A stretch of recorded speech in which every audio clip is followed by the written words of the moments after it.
Good morning and welcome to the second day of the NSM workshop on HPC for CFD. This morning we have Professor Verma from IIT Kanpur who will be giving us a lecture on spectral methods, and followed by his lecture we'll have a hands-on lab session again on spectral methods. Thank you, Professor Verma. Thank you. Thanks again, Shiva and organizers. So I think this second day the energy levels keep going down, and Mandar said like it's a test match, 5-day test match. So keep your tempo high. Okay. So spectral solver. So spectral solvers of course are used for lots of applications like EM. So you can use Fourier transforms to solve differential equation for various sorts like electrodynamics, right? I mean that's also PDE. But I will focus on fluid solver, okay? And I will show one diffusion equation solver. That's what we'll start with. So it's a very general method, okay, and very accurate. So why spectral? It turns out it to be this to be the most accurate method. Okay, so let me make a remark. Maybe I will show you how it is done. The derivative calculation with Fourier transforms is exact. Like finite difference method, the derivative calculation has error, right? Central difference scheme has error of delta x cube. So every scheme has error, finite difference scheme. But spectral method, if you keep enough number of modes, then it is exact. Okay, that's why it is a preferred method for very critical applications like weather forecasting. Now people have moved to finite volume, things like that, because of terrain geometries are difficult to do it in spectral. But for instability calculations, you will prefer spectral method. You want to do instability accurately, then you need to do spectral. So accuracy if is required, then spectral is what is preferred. And Shiva does discrete Galerkin. Galerkin was a name which came in the last lecture, his first lecture. So he is the person who started this spectral, how to use Fourier transforms for solving PDEs. So I will give the idea, and hopefully I will go slow, unlike last lecture. So this is the book which I want to advertise. So here I cover spectral method. Is sequential. There is no parallel thing in this, but it's in Python, and you can see the codes are much smaller, and we will show you those codes, and you run them. You can plot them. So it's I cover a lot of it in this book. Okay. This is my website, but you Google it, you will find it easily, and that's my email. So first acknowledge it because I don't want to. In the end, you kind of miss it, but there are a lot of developers in our group and also outside our group who have contributed to a lot of developments of parallel softwares. So Manthan is sitting here, Somdeep, Anando, and there are lots of students and NVIDIA and external collaborators as well, but these are the main names. So Fourier transforms, I think this is a critical mathematics we need to do. Okay. Now how many of you know Fourier transform? Just raise your hand. Okay, great. So everybody knows Fourier transform. It's a very important mathematics aspect. Okay. So let's look at what Fourier transform is. So in the real space, if you have a signal, this 1D, if you have a signal like say a radio wave, the sound wave, no. So that is f of x. So we have f of x, and I multiply by e to the I kx and sum it up, okay, for all k's. So we are going to do discrete in the sense my box will be finite, but this mathematics I will skip. I mean Fourier transform itself will take around 2 lectures, but we have a box of 0 to L, and typically we assume L to be 2 pi, and in this box there is a signal, but you assume the signal to be periodic, very critical. If it is not periodic, we will basically say that, well, there are ways to make it periodic, but right now we assume that signal is periodic. That means this point and this point values are the same. Okay, so it's periodic signal, and it repeats. So periodic means the same signal will repeat. Well, I mean this is not. Yeah. So, well, right now it's okay to make it like this. Is a cusp, but it's periodic. Okay. I should probably make it like this. So it should be periodic. Okay. It could be a very complex signal, but it should be periodic. And any periodic signal we can write like this. So we have f of x, then e to the power minus ikx and some more all x. Now in computer we discretize it, right? So we will discretize it. So this will be discrete sum. Now given f of k, we can go back to f of x by just change of the sign. Is minus e to the ikx, this is e to the ikx. Okay. So this is Fourier transform. That's done by Fourier way back in 1807 or so. Okay, 1800. This is by Fourier. Now this one it takes order n squared. So if there are n points, then it will take n squared operations, which is expensive for n is large. This for 1D, but in 3D it becomes n six. Okay, so with billion points it becomes with a billion points it becomes 10 power 18, which is very large. So there was a nice scheme by Cooley and Tuckey, and they showed that this can be done in order n log n. Okay, and what we use in computers is fast Fourier transform. Okay, now this is a clever technique, but we will skip it how it is done, but it's one of the very important computer algorithm. Okay, so we use FFT, which is n log n. Now why is it important? Why Fourier transform is important? Now so for me, I mean I would say it's a multi-scale physics. It captures multi-scale problems. So in real space, if I look at a picture, okay, then I can see only the large scale. Like if I look at somebody's face, I see only the broad features, right? I look at the eyes and nose, and I look at broadly.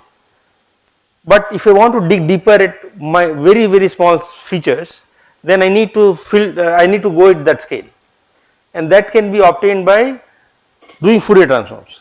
So Fourier transforms will there are many waves, right, in this. So there is a one large wave, then small waves, and the amplitude of this wave will tell me that features at that scale. Okay, so in turbulence we have signals at different scales. Like in weather, we have features at meter scale as well as thousands of kilometer scale. Now all that can be understood or can be analyzed using Fourier transforms, because we can capture all the features. So this is the important part. This multi-scale problem can be captured. Image processing, destructive small scale. So this is what we do in turbulence. Now this is what I wanted to say: accurate derivative solver. How is it done? So we have f of x. This is a definition of Fourier transform. No. Now take the derivative. If I do the derivative, then what will come? So f of k is not a function of x. So this is a constant. Then this ik will come outside, right? Ik. Now, so this should give you an idea how to do a derivative calculation for using Fourier transform. So what is done? You can make a guess. So given f of x, I will compute f of k by Fourier transform, right? I mean we can do by the formula. In f of k, I multiply by ik, right? For every k, every f of k, there is a corresponding wave number. You multiply by ik and do the inverse transform. So I have this number. By the way, this is not a single number. For every k, there is a number. So f of k, I multiply by ik. So I have new function which is ik f of k, and do the inverse transform. Then I get df by dx. Okay. And this is exact. As long as I have all the f of k of the signal.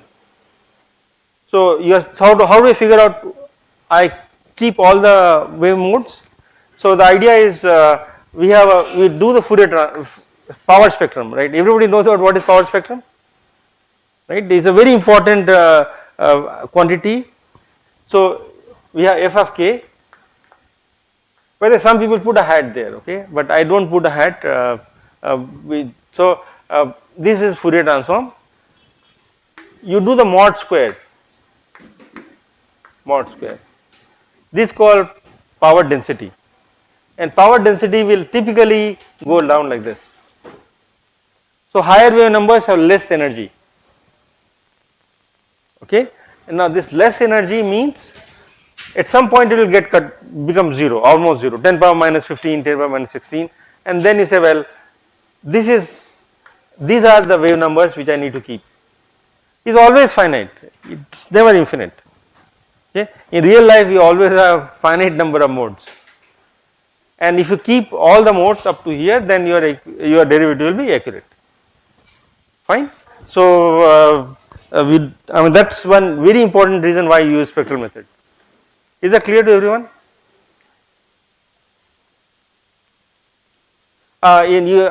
People have heard chaos theory. Chaos theory, right? So chaos theory, what does it say? Is any small error will get amplified over time, crudely speaking. So in weather forecast, if you have small errors and if you don't take care of it, then your forecast will be inaccurate. So the derivative calculation must be exact. If the numerical errors will amplify in chaotic systems. Now Python has very simple functions. So FFT, IFFT, RFFT. So I give an example how to do it. So we have a box which is 2 pi box, right? L 2 times pi. Okay. Now I choose 16 points, n is 16, and dx will be L by n, right? That's a dx. So this box is L. So this is the n point. So this is dx, which is L by n. Now I make a index for every point. What is so every point I make an index j. So j is x is j time dx. It's obvious, no? I mean, this is, I don't want to belabor on this. So I create a function. So this is f. So I call it y. F of x is y of x. Okay. Now I put cos 3x plus I sin 3x. So in Python, 1j is I, square root of minus 1. This 1j is square root of minus 1. Okay. Now it's just one line. NP is numpy dot FFT y n. Okay. So this is what you need to write. So this is coming from here, FFT Fn. Okay. So FFT Fn y, and you need to give the number of points, and this is what will give you Fourier transform. I choose a convention that I divide by n. Okay. My definition, I divide by n. Otherwise you get a number which is n times. Okay. So we follow a scheme where we just divide by n. Okay. And this is my Fourier transform, f of k or y of k. Okay. It's just straightforward. No, I mean that's why Python, I like it. We don't need to write a C code or Fortran code for doing Fourier transforms. So added advantage of Python is that post processing is just very easy with Python, and plotting also. Okay. All the plotting we do with Python. And this is part of my book, okay, so I am advertising it again. So this is for 1D, but we can also do in higher dimensions, 2D, 3D, 4D, whatever dimension you like. So this is for 2D, FFT2, okay, and FFTN is for n dimensions, okay. So we create an array F, I start with zeros, then I am putting cos x sin y. You can see that, right? 8 cos x sin y, and f of k will be FFTN. So I am using FFTN, this one FFTN. F, I again normalize it by nx ny. So number of points is divided. Okay. So this function will give me f of k. Clear? So we need to, I mean, first we need to play around with this. So here are some examples. We just study, like sin x should give, what is the Fourier transform of sin x? Some quick answer. What is Fourier transform of sin x? Okay, it's easy. Okay, by the please play around with this. So it is e to the power ix minus e to the power minus ix by 2I, correct. So what is the coefficient of e to the power ix? Is 1 by 2I. So f of, so what is k here? K is 1, okay. So f of 1 is 1 over 2I, and what is f of minus 1? So this is minus 1, no, k is minus 1 here. So what is f of minus 1? Minus 1 by 2I, and that's it, rest all are zeros. So what is the Fourier, what is power spectrum for this? So for k equal to 1, I will get a point here, and rest all will be zeros. Okay. So by the way, no point doing very complex mathematics or complex programs if you don't understand Fourier transforms. Okay. So I think you need to start from scratch and just play around with this stuff, and you should be comfortable with this first. Okay, so I will give you an exercise that what is the Fourier transform of 8 cos x sin y. Okay, so please do this during the tea break, and we will ask you after the tea break. So spectral method. So some real example. So this Earth magnetic field has been solved by this method, and you may know that the Earth magnetic field flips randomly, and this was simulation by Glucksmeyer. So this was done by Fourier transforms. Well, we can do Legendre transform also, like for spherical geometry, e to the power I kx is not enough, we need to do Legendre transforms, but all that can be done with the same scheme. Now let us go to how to solve a PDE, partial differential equation. Okay, that is in nature. Of course, we have for gravitation force, we have differential equation, right. Earth going around the sun, we write a differential equation for a point particles, but for fields we write partial differential equation. Okay. So for the temperature field inside this room, well, in this inside this room is not correct, but for a room which is very cold, okay, I am making it very specific. The cold room, the temperature will be following that equation, and what is that equation called? It's a diffusion equation. Okay, so it's a, this means partiality in time. Okay, so this is partial phi partial t is kappa grad square phi is 1D. Let's do 1D. So this is the equation. Kappa is the constant, it's called diffusion equation, and phi is the temperature, but could also be particle density or pollution density. Okay. Now this equation has been solved exactly by, in fact, done by Fourier first. In fact, Fourier solved it using Fourier transforms. Okay. So how do we solve it? So convert this to, so do Fourier transform this. Okay. Now again I will not, in 1 hour I can't do all the algebra. Okay. We can just follow the logic, and it's there in the internet as well. So we do the Fourier transform, we will get this equation for every k. Every wave number will have this equation. Okay. So phi k is a Fourier transform. Now I put a hat. Okay. So this is a slight change of notation. So minus kappa k squared phi hat k. Okay. Now what is this? This is a ODE or PDE? Is ODE, no? So what's the advantage? PDE has been converted to ODE. Is it advantageous or no?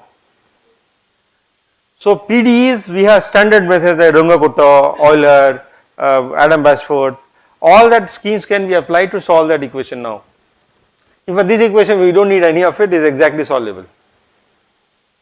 But had there been some nonlinear term, some more terms added, then we can solve numerically using standard methods like Euler, and so on.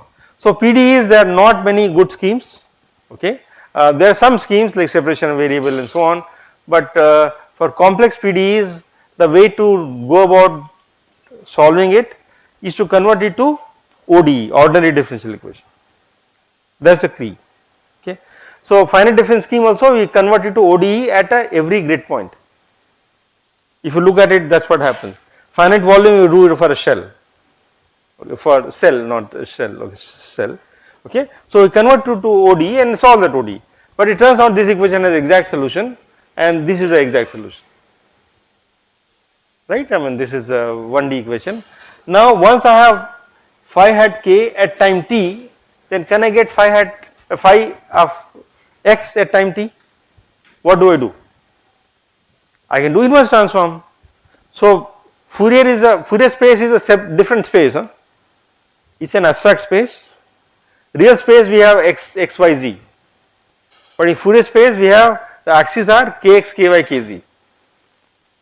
Okay, it is an abstract space, but once you have that function in Fourier space, I can come to real space and I just do Fourier transform of that. So,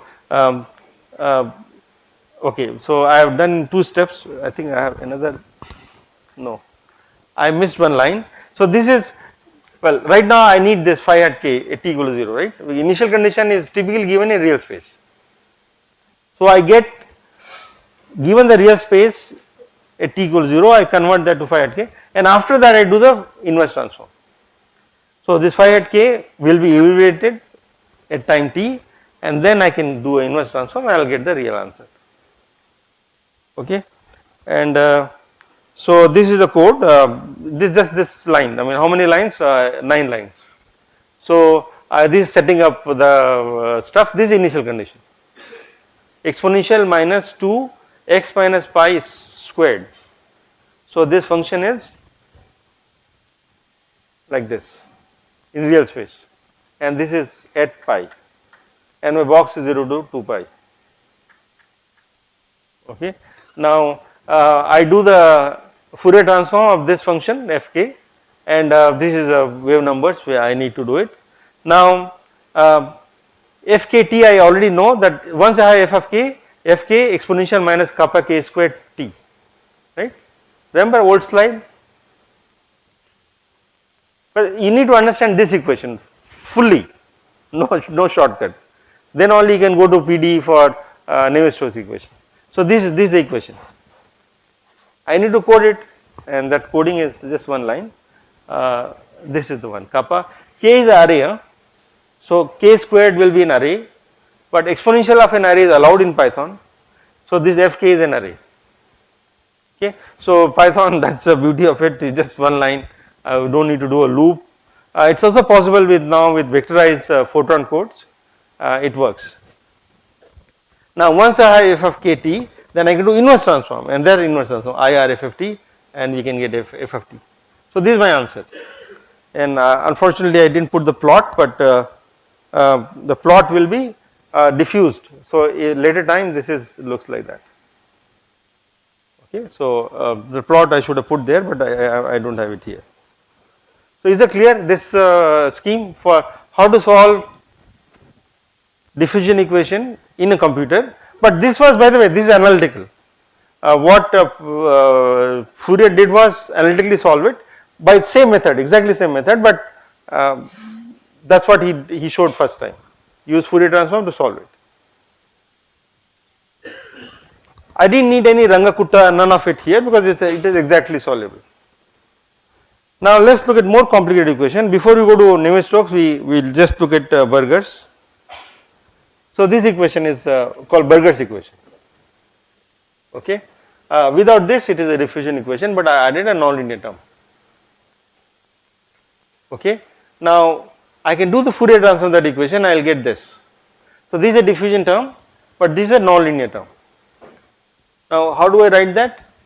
So, this is a trick, okay, this is important trick that, well, first you write like this dx u squared by 2. So, I can rewrite this as partial x u squared by 2.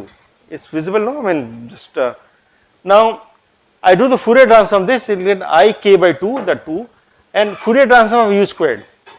So, Fourier transform of a derivative is I k times Fourier transform of the function. Is that everybody knows about it, right? So, in fact, I showed in the first slide the Fourier transform derivative is df by dx is I k times Fourier transform of f, okay, and so we keep it just like this, okay. Now, I time advance this using Euler method, this Euler method. So you had, so n plus 1 is the nth time. So given the function at n times, nth time, I look at the function at later time. So what is, so this is a Euler method, no, you can see that I just multiply by delta t to the right hand side and add to u hat k, right, is Euler method. Now, so given a function at nth time step, I can go to n plus 1. So this is Tn, so we Tn, I go to Tn plus 1. So I start with t equal to t0 and I can just go forward. Okay. So solve, right, initial condition you give me, then I will do Euler scheme like that and solve it. Is it clear to everyone? You can just stop me if there is any doubt. Okay.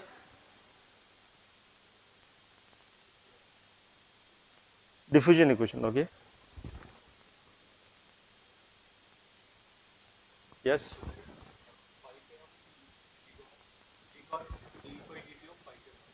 That is 72. So this is Fourier transform, that equation is this. Solution of that equation. Okay. Okay. This one. Now I need the initial condition. This is t equal to 0. So at t equal to 0, what I gave you is this function. It is exponential minus x minus pi whole squared by 2. Now this is in real space. This phi of x at t equal to 0. But what does this equation say? I need this at t equal to, I need Fourier transform of that at t equal to 0. So I need to compute this at t equal to 0. How do I compute it? I have the real, that exponential function. I do the Fourier transform of this function. Fourier transform of this. Okay. Then I will get this. So what is Fourier transform? Fourier transform from real to Fourier is called Fourier transform. Inverse transform is from Fourier to real is inverse transform. So we have a condition in a space domain. Precisely. We need to put all the functions in Fourier space. So initial condition also should be in Fourier space. So I need the initial condition in Fourier space and I got this. Now after when I substitute here I get this. Now I mean Fourier space is solved. Now I come back to real space by how? So I need phi of x is at t is phi k at t, okay, exponential plus ikx sum over all k. This is the inverse Fourier transform of phi k of t. Yeah, this inverse transform. So phi k. So this is the last step which I had put in the code, but I did not cut paste here. So this is the last step. This one. Yeah, Okay, got it? Okay. Now exactly same idea will be done for all equations, including Navier-Stokes. The only difference is that here I solved it exactly, but in Burger's equation and Navier-Stokes I will not be able to solve it exactly. I need to use Euler scheme. So what I did for Burger's, this was done by approximate method, Euler method. Instead of, so I solved it exactly there, but I need to, and just follow the same scheme. Okay, and so this is the code. So this part is exactly this initial condition. I get that initial condition in Fourier space, and I time step it. Okay, so this is getting the initial. Okay, so this is the initial condition setting up. Oh no, sorry, this is nonlinear. Sorry, this is nonlinear term. So this is, okay. Now let's go slowly. My time is again running out. So my initial condition is this one, sin x. I put sin x initial condition. Okay, so ignore it right now. Ignore that part, and I get initial fk here. Now I do the time stepping. So okay, time stepping. Remember, I had to do this one. Now computing of n hat k. That is a tricky part, and that is done here, which I am going to explain in the next slide. Okay, how we are doing it. So you are doing that Huh? for discussing show here ना video में अच्छा अच्छा ऐसा अच्छा online में देखिएगा ऐसा okay ठीक okay so here so I will explain this part how to compute non-linear term with Navier-Stokes. Okay, it's a bit tricky but I'll just show you. Okay, so just assume that we can compute a non-linear term and you can just go here. So I'm doing it by Runge-Kutta second order here. So okay, so instead of Euler I'm doing RK2 here. Okay, it's more accurate. Euler scheme is so this is what is done here. So we will have the code in the slide and we can understand every steps. Okay, in the tutorial we'll show you exactly how it is done. Now let's go to Navier-Stokes because I don't want to run short of time fully. So this is Navier-Stokes, right? We'll follow the same scheme. So this divergence U is incompressible Navier-Stokes. Okay, I'm not used to that. Okay, so procedure. So we convert it to a set of ODEs. Okay, so the nonlinear term has this is the nonlinear term, this one. Okay, U dot grad U is a bit complicated, but believe me, it's nonlinear term. Okay, now it's a tensor, so I is the component, and this is a pressure term. Okay, so it's square root of -1 K P and viscous term. Next, I time advance this. So time advance I use Euler again. So I just club everything as RHS. So you had K and this. So I need to compute RHS. Now this pressure will compute using Poisson solver, which is straightforward, and viscous term is there. But this term I will show you how to compute the product term. Okay, nonlinear term. Okay, so. This is what I wanted to say. Nonlinear term is tricky, but please pay attention to this part. So we have Fourier mode. You had K. Now we do inverse transform and go to real space, right? Straightforward real space. Now we have for each component U1, U2, U3 all are there. So you make products. So how many products will be there? 9 products, but it's symmetric, so there will be 6. So you compute the products. So that is the product, this product, this is the product. Okay. Now once I have the product, then I do the Fourier transform of these products. So there are 6 of them. So you'll have 6 Fourier transforms to be done in 3D. So that is the hat is Fourier transform, and then I multiply by IK, appropriate IK, and then I get this nonlinear term. Okay. So for short lecture, well, I mean this is a short time. You just focus on. You have to go to real space, multiply the products, do the products and multiply by IK, well product, then Fourier transform, then product. Now why do I do this? Can somebody make a guess? What is the advantage of doing all this stuff? Huh? I like mathematics, that's why I do it. No. Yeah, but why do I take this route? I could have done a convolution. Okay, why do Fourier transform? I keep the product. I simply should have done convolution, right? Product becomes a convolution. Advantage of doing this: convolution is order n squared if n is number of points, or m squared if m is number of points. Correct? Fourier transform will do it in how many steps? M log m. If m is the number of points. It is a big reduction if m is large. Okay. So that is the key. The nonlinear term is computed using this scheme, and that is why it is not called spectral method, but it is called pseudo spectral method. For computing the nonlinear term, I come to real space, I multiply and go to Fourier space. So this is a tricky part. There are some more subtleties, but this is the basic idea. Okay, there is something like aliasing which I will not cover, but this is the basic idea. Okay, for Burger's equation we follow the same scheme. Okay, all nonlinear terms are computed in this way. Okay, and once you have the nonlinear term, then we can compute using Euler scheme, Runge-Kutta second order, Adam-Bass fourth, whatever. Okay, pressure is computed by Poisson solver, but you can see the code, you will easily understand it, but I will skip it. Now, is the method clear to everyone? I mean, I've finished 40 minutes, 35 minutes. Is it clear to everyone? And now you can solve any PDE with that, right? Any partial differential equation, as long as the function is periodic. That's the problem. If function is not periodic in real space, my pipe flow is not periodic, right? Then I cannot apply spectral method. Well, there are tricks, but it's very complicated tricks. Okay, so engineering flows, typically people don't use spectral method if they are solving complex problems. But then why am I talking about this if engineers don't use it? Engineers typically don't use it, but many engineers use it. Okay. If you want to study the small scale structures and construct physics like large eddy simulation stuff, spectral method is still more accurate. Accuracy if you need, then you need to go to spectral method.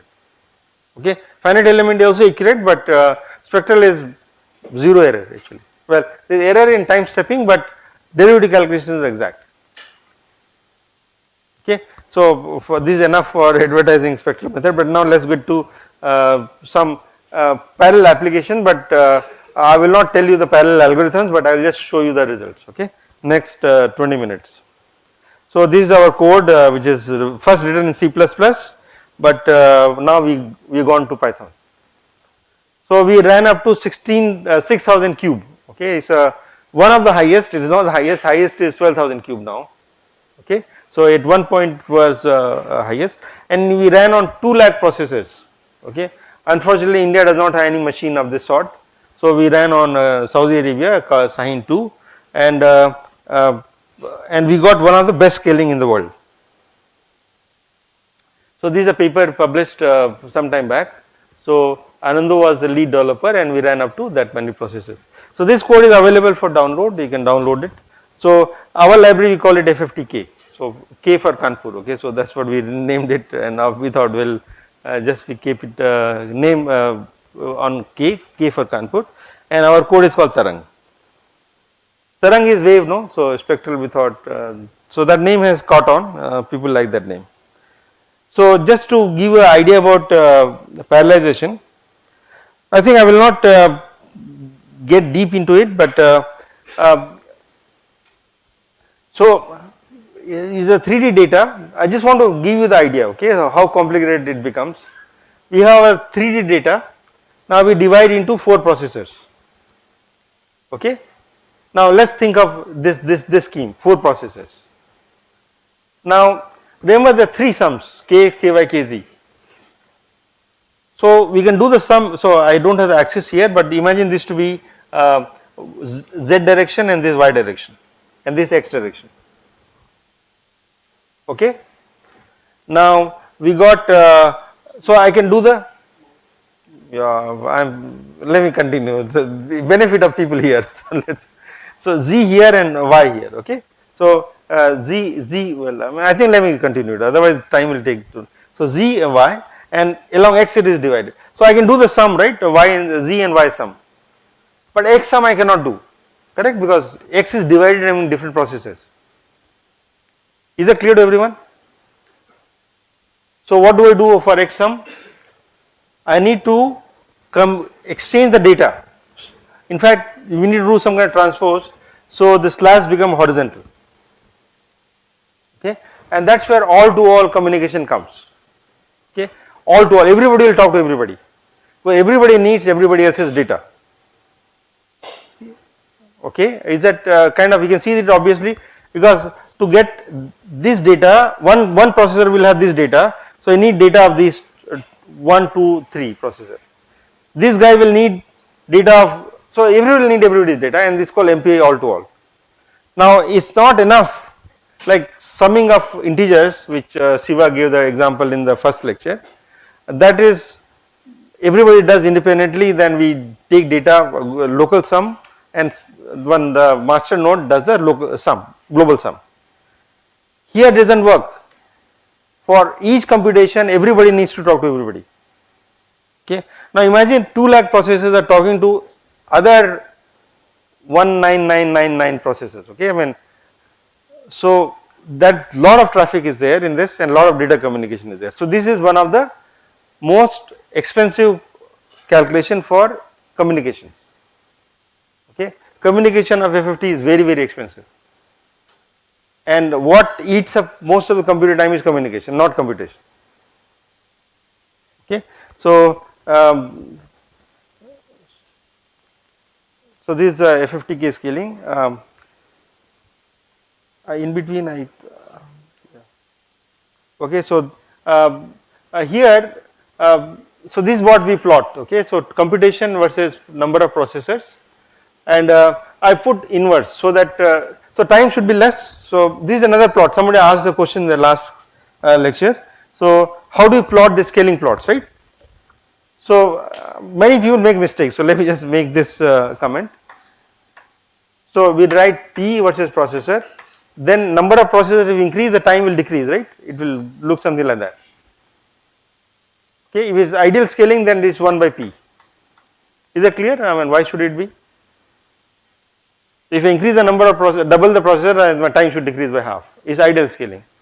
But I can't really understand this slope. It could have, I mean, it could be 1 over P squared as well. So how do we figure out it is 1 by P? So best is to do log plot, okay, and I don't like a decreasing plot. So we make T inverse versus P, then it goes as linear for ideal scaling, or if it's not ideal, then it looks like that. Ideal is P in this plot, and you should do log plot. Huh? So log plot will give the slope. So this is what is done here, and these slopes for computation it is linear, but for communication it is not linear. Okay, and here we put number of nodes rather than processors, and we make these plots, and it is large number of processors, and this slope is roughly 0.7, and this slope is linear. So you need to do all this. So that's where you can publish paper, otherwise you can't publish these papers. Okay, is that clear? So the scaling we need to do for any code if you want to run on a supercomputer, big ones. In fact, you can get an account in a US machine, okay, or European machine. European is difficult, Americans are open, or Saudi Arabia, we had to show this stuff. Then only you can get an account, okay, to run it. So you need to do the scaling study, this is called scaling study, and that demonstrates that your code is taking less time with more processor. And you see here one more problem, if I use too many processors, then time decreases, or sorry, time increases. So that means the data size is too small, that is a problem, that's an issue. So you need to make sure that you don't avoid this runs. Okay, now this is the code developed by Manthan and other students. So this is for CUDA, so we ported first FFT on a CUDA. This is available for single node in NVIDIA, but for multi-node we wrote the code, and it is scaling reasonably well. Now this is important, that 128 A100 cards, 120 of them, just 128 is able to do as much as 196,000 processors. Okay, so isn't it a big gain? The 128 GPU code, which is expensive, that's not that they're cheap. So 128 GPU cards will cost you a lot of money, but it's cheaper than that many cores. Okay, and it's easier to handle. So GPUs are attractive options. Yes, cost, electricity cost as well. Now Tarang scaling, I think I will skip this one. So that was for first Fourier transform. You can do same analysis with Tarang, but Tarang essentially takes so 60 or 70% of the time is FFT. Okay, there are some other operations, but most of it is FFT, and so Tarang scaling is roughly similar to FFT scaling. Now one more point, compared to peak performance, peak is if you look at the top 500 rating, you will find that this computer can do this much operations per second, like exaflop, which Shiva pointed out in the first lecture. But do you get exaflop in real application like Tarang or finite volume codes too? How much of the peak performance do you get? Okay, there are ways to estimate it. We get around 1.5 to 3%. Okay, so you see that we are far from the peak performance. Why is that? Because of in fact communication is the biggest bottleneck. Okay. Now some real examples. So these are okay, code development, scaling and so on. But what can we do with this problem, with this code? So we solved this, in fact this problem remained unsolved for quite a while. So thermal convection, what is the energy, what is the physics of thermal convection? Okay. Now this, if you are not in the field you will not know this, but let me just kind of highlight how computer simulations can help solve a unsolved problem. Okay. So people thought, so this is a thermal convection, okay, this thermal convection, we have hot plate below, cold plate above, and we heat and we get those plumes and stuff like that. So this is a 4000 cube simulation. These are structures. The red. My mouse doesn't. Okay, I am not. Okay, this is a red plume and cold plume. So I mean convection is not simple roll going from bottom going up like that. It is complicated. Now it turns out there is complex physics idea as well. I mean we were investigating it. We find that this is a Kolmogorov spectrum. How many of you heard of Kolmogorov spectrum minus 5/3? Okay, 2 people. Okay, so this is a universal theory, like it's a Newton's law for turbulence. Okay, so all turbulent flows, hydrodynamics with the velocity field only. The energy spectrum, this one is a power law, and this slope is minus 5/3 in log scale. Okay, and it turns out we normalize it by multiplying by k 5/3. So this is already normalized. Okay, so this flat because we compensated it. So what we plotted there is where is the chalk? So we plotted Ek k 5/3. I plot this. So if it is k minus 5/3, then it should be flat, right? So that is what we get, reasonably flat line here, and that was the proof that Rayleigh-Bénard convection obeys minus 5/3, not competing exponents. Okay, so this we could do with the stuff. So there are many things we did. So instabilities for thermal convection as well as for pipe flows. So people prefer spectral method. Pipe flow spectral is more complicated. We need a Chebyshev polynomial, or spherical geometry we need Legendre polynomials. Okay, so but the scheme is the same. Okay, so instead of e to the power ikx we will use those polynomials. Okay, it just becomes more complicated, but the idea remains the same. So parallel spectral codes are challenging because of this communication. Okay, and GPUs hold a lot of promise and is exciting for computers. So this is a general statement I am making, and so I think you should jump into it. But develop large codes, that is what I would like to say. Of course start with small problems, like Burger's equation is what you should learn how to make it first. Then after that you write your own code, okay, and it's doable. I mean you need some 1 year time. For large codes, with Python it becomes 6 months or even 3 months you can make it if you are expert. Okay, sometimes in a week we can produce a code. If you are really good, in 1 week you can produce a code. Okay, so I think I will end here and I can take some questions.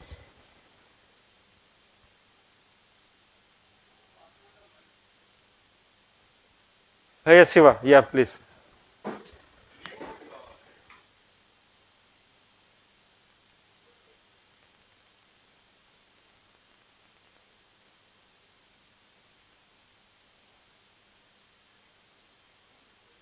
Code and you saying that the communication was the most expensive bit. Did you try any sort of communication compute overlap to hide the cost of communication? Because that's typically what we at least attempt to do. It may not be possible all the time, but are there any techniques if that can be? So we did not. So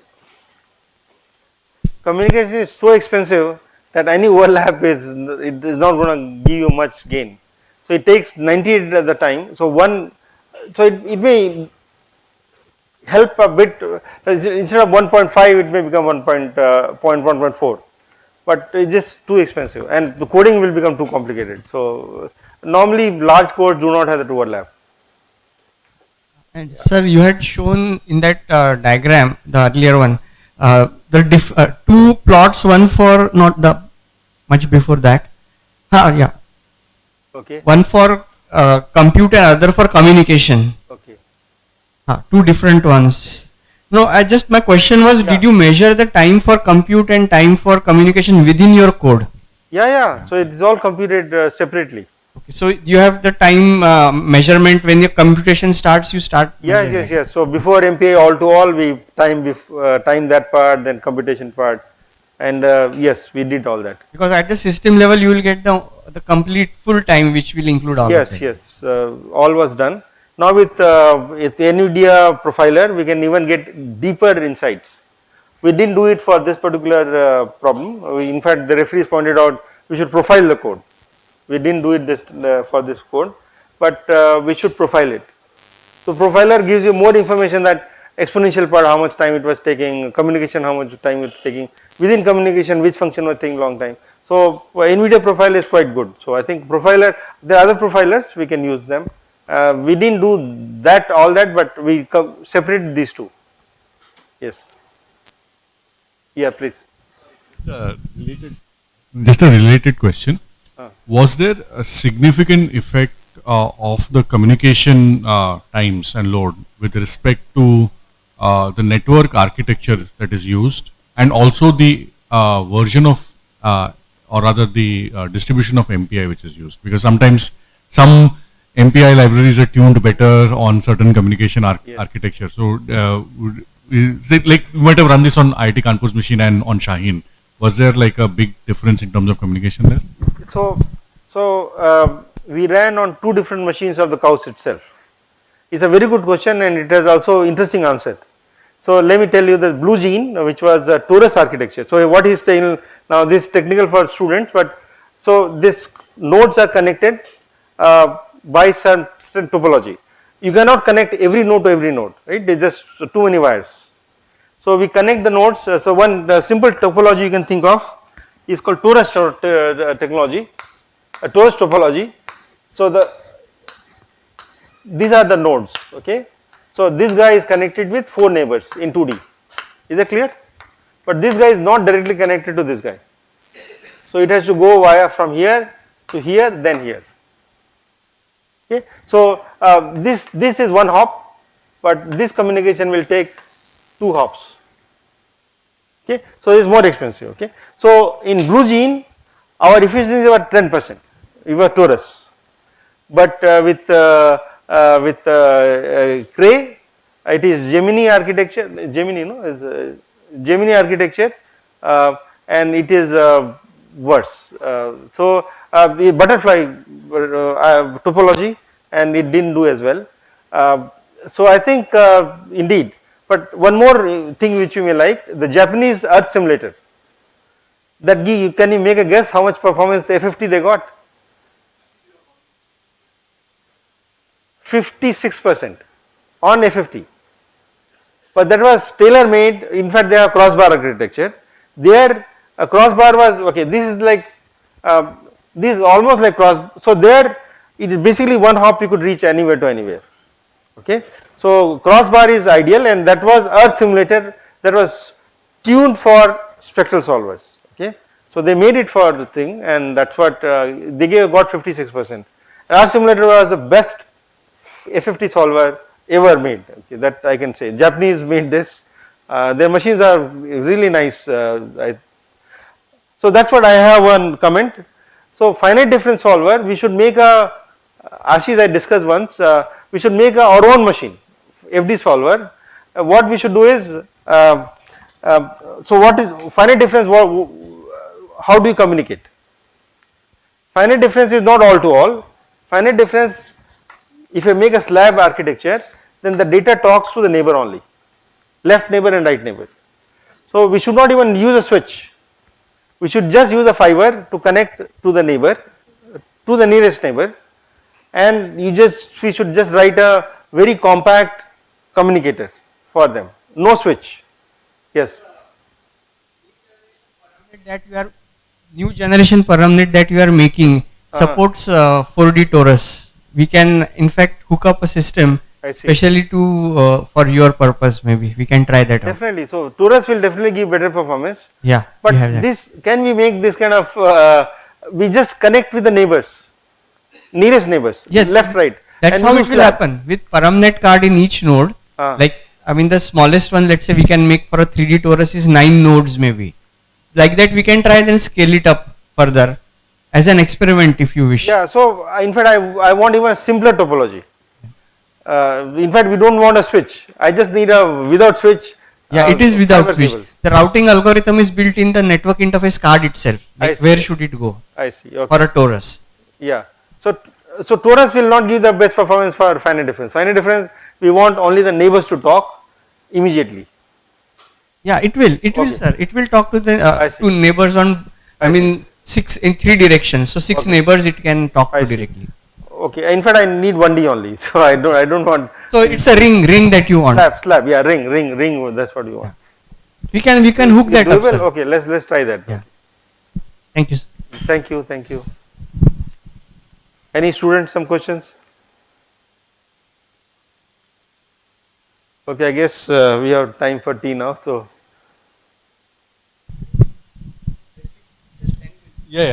We'll just have a quick tea break outside for 10 minutes. I think it's already there. You can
Yes, sir.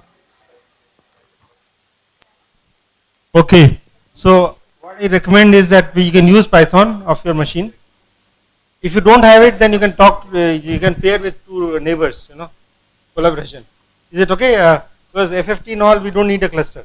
In fact, we don't need cluster today. Okay. If you don't have Python installed, Siva, can the people talk? I mean, partner, no? So if you don't have Python, so just find a neighbor who has a Python and just do it jointly. Is that okay? But please try to run the code individually or together, and just see how it works. And you can plot it. Plotting is there. So this code is again shared, no? So you can find that in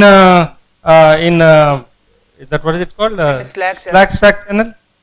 Okay. So please download locally, and we start with Fourier transforms. Okay, just do Fourier transform in the beginning, and then we will solve diffusion equation and solve burgers. Right? These are the three things. Yes, sir. So Navier-Stokes, we don't have it right now. Okay. So Navier-Stokes, just solve diffusion, burgers. I think time will be up. And exercise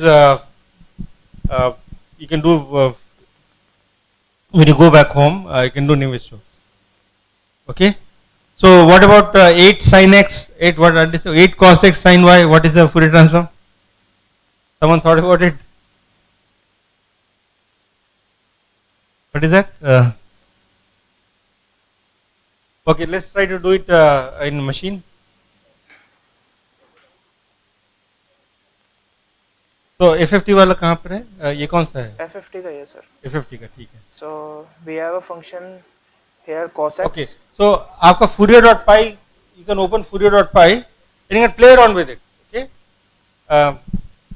So let's go from the top. Fourier.py, can you please open Fourier.py? And we have cos 2x there, and that will fk. That you can print fk. Yes. So can you please run this Fourier.py locally?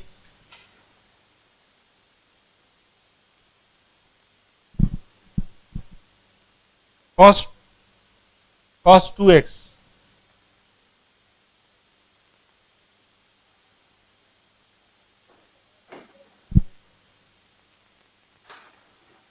Okay, how many of you downloaded locally the code? Okay, others, what about others? Everyone has got it in your machine locally? Python, how many of you have Python in your machine? Okay, so some of you don't have Python in your machine? So can you talk to her? Is it okay? Both of you? Okay, who does not have Python, please raise your hand. Okay, you have Python? Okay. So now let's go to this code, and so you open a Python terminal, and you are able to run Python locally. Just say Python on a terminal, runs. Okay. Let me just go. So just 5 times 5, you get 25 is running right now in terminal. Let me just check. So, yeah, so just run on terminal. Now that code, so go to the same directory where your codes are. CD to the directory where the codes are. In fact, you can also do, by the way, you can use a browser. Yeah. You can use a browser as well. If your Python is not installed, you can just go to a Python, Google Colab, they can go. They can. Yeah. Jupyter Notebook also will work. If you're locally, then so either way you choose, but please run that code from the top. Okay, so you're able to run it. What happened? Copying the file. Okay, just copy that file and just test 5 star 5 should get 25. Okay.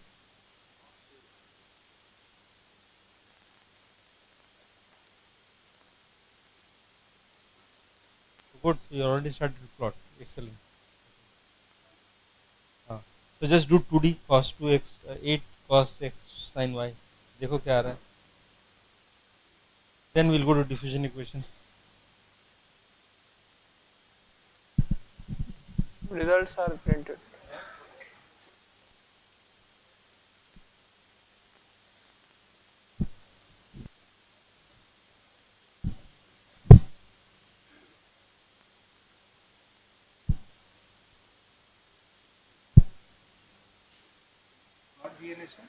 Yes, sir. It will be in PDF file, so they can just open that. Yeah, yeah. plt.savefig, and they can open that file. Able to run? So what is the Fourier transform of cos 2x? Okay, who's got the Fourier transform of cos 2x? I'll just open the file. ना उनको करने दो ना. Okay. इसको छोड़ दो. ठीक है सर. Cos 2x था ना. हाँ, cos 2x है सर. ये रहा फंक्शन हमारा. This कहाँ गया? 1 second. ये रहा L cos 2x. Okay, what's the answer? Cos 2x is Fourier transform. You print it, no? Who has got the answer? Cos 2x. Yeah, what is the answer? Yeah, there will be a file that is created derivative. No, you can print FK. Like what he has got, just print FK. I have done here print fk line 12. Okay, okay. I see. Okay.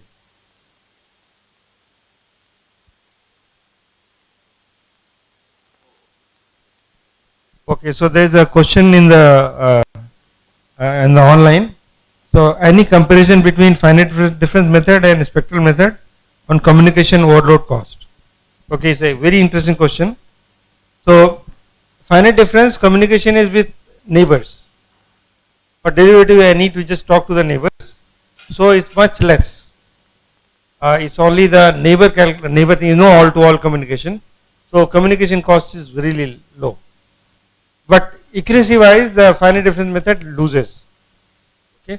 So the rule of thumb is this kind of generically people believe that for the same accuracy we need something like 4 or 5 times more grid points in finite difference compared to spectral. So accuracy what we get for 100 grid points, I need 500 grid points for finite difference, 400 grid points. So that's a general belief, okay, and that's how things are. So yeah. So for finite difference scheme also you should use higher order schemes, third order, fourth order, or fifth order schemes for derivative calculations. Okay. Okay, what's the answer for cos 2x? What's the answer? So cos 2x the Fourier transform क्या है? FK, which is the non-zero value. Which is the non-zero value for cos 2x? So there will be many zeros. Okay, 2 and minus. In fact, is obvious, no?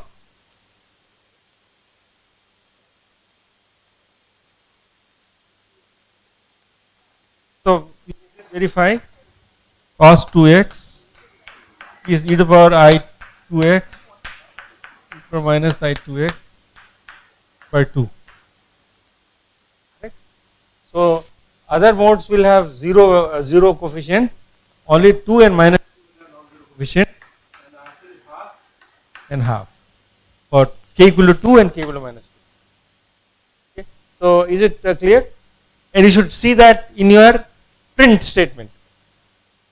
It does plot, but print statement, which Manthan has done it here, you will get that. So you see which is non-zero value. So these are, by the way, these are Fourier transforms. So it starts from here, and where 11th tricks, you just FFT. You're doing RFFT, right, Manthan? Yes, sir. Okay. So now there are some tricky stuff. Let me just make a remark, but I think we will not dig deeper. So real Fourier transform, what is the output? RFFT. So RFFT will give you, now this is there in my book. Okay, so full details, or you can just look at the web page of FFTK library, or no, FFTW library. But you can just follow. I think okay. So let me just tell you the idea. 0, 1, 2. So what is N? N is 16. N is 16. 16. So you will get 4, 5, 6, 7. So you get 8 numbers, Yes. and Fourier transform will be here 0, 1, 2, 3, 8. The negative ones are not stored. Okay. Now there is something a reality condition. Okay. Now for real functions, we can show that f of hat of minus k is f hat k star. Is it visible to everyone? So this is a condition. So minus ones are not stored. So you will not see anything of minus 2 with RFFT. R is for real. RFFT is real. So minus 2 you don't see. So what do you see? 2. This is 0, 1 and 2. So 2 is that value, 0.5. Correct? So you say print, then this is 0.5 and the other part is J. So these are imaginary part. So imaginary part is 0 and the real part is 0.5. And that's what we got here is 0.5. And minus is not stored because minus will be, you can determine by this condition. Is that clear to everyone? But this proof is what you need to prove it yourself or look at some reference. Okay. Now with this background, so let's look at 2D Fourier transform. 8 cos x sin y. So it's very easy. It's a 2D. So we write this as 8. I'm going to do by hand. I mean, not everything should be done on a computer. We verify with the computer. We write this as 8 e to the power ix plus e to the power minus ix by 2. The sin y will be e to the power iy minus e to the power minus iy by 2I. Now collect the coefficients. Okay. So this I write, this will cancel 4, 4.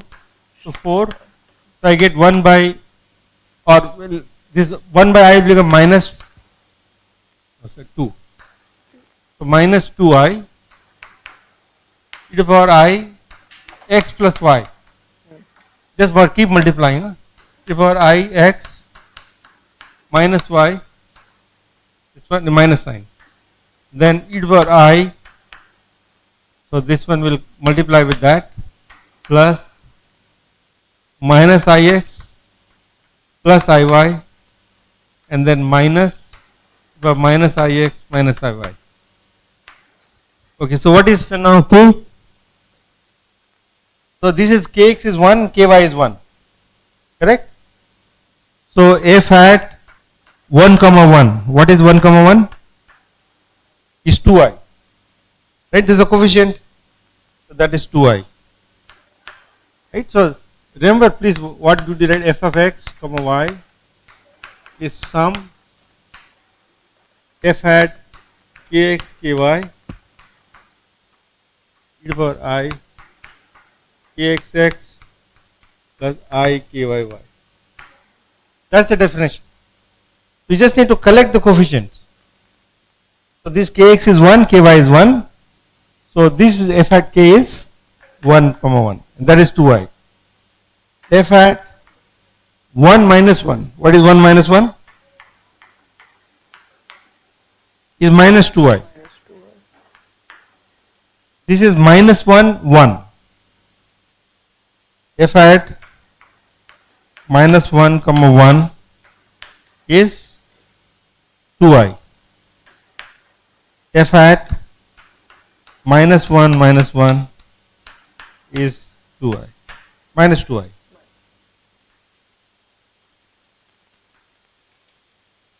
Okay. So you should get that if you do 2D transforms. Okay. So I think we will stop the Fourier transform, or you want to play around with it more, or we can go to diffusion equation. I have written the equation here. You can write it as I have written it on line 10 and you can run that. Yeah, so is it so you can do this. He has written that equation and do RFFT and then print FK. So it's going to give you 2D, but 2D how they are stored.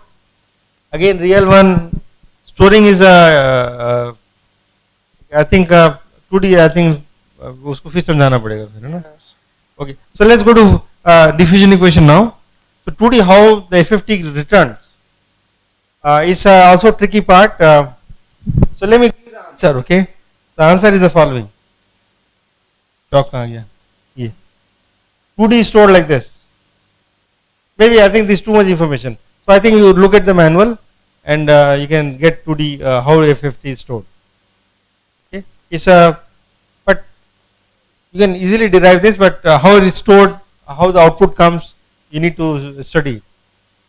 Information overload I want to avoid today. Okay, so let's go to diffusion equation and run it. Huh? Yes, sir. So diffusion.py, open that file, and in fact, what you should do is just study it for a few minutes. I think we'll just wait, just look at the file and understand it whether what I said makes sense or not in the lecture. And if you have some questions, you can ask me.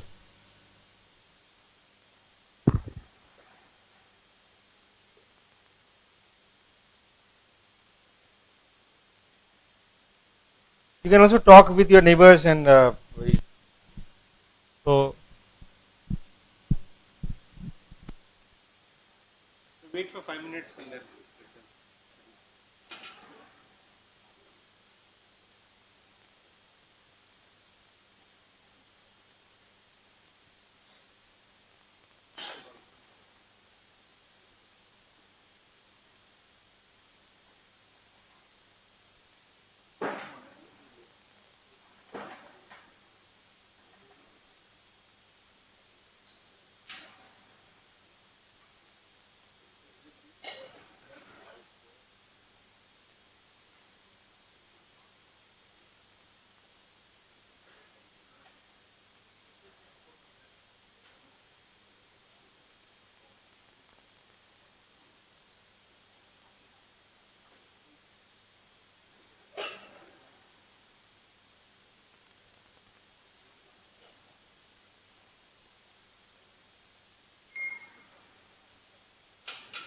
Okay, is the code clear to everyone? Right? Is that I explained that. Now to run it, you just need to uncomment. So the green lines are commented. Sir. Oh. The green lines are commented, no? So you just remove the 3 dots. Whichever part you want to uncomment, remove the 3 dots and 3 dots below. Sir, they don't need to do that. We have added. Already is there below. So you don't need to do, just run it, run the code, and you'll see the plots. Don't uncomment it. That's why animation. Just run the code and you see the plots. Can you run them, please? Run the file. So what do you see? Plots are there. So Manthar, can you just plot, show the plot? Yes, sir. Look online. Yeah. Yes, sir. Here is the plot. Yes. So. No, ये burgers का है यार ये. Oh, sorry. Diffusion. I think I know. Oh, diffusion. Oh, yeah. The diffusion only I downloaded, sir. Diffusion. Oh, yeah. this one. क्या हो गया? Oh, sorry. This one. So. Yeah. Okay, so this is a diffusion plot. Has everybody got this plot? So, which is the initial condition? Okay, I need some response. I'm tired of speaking myself. Which is the initial condition in this plot? Blue line is exponential minus this function, this one. Okay.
heat source. Okay, so you can put exponential. So let's put instead of pi, you can put uh, uh, 3 or 2. Let's put x minus 2. So here you please put 2.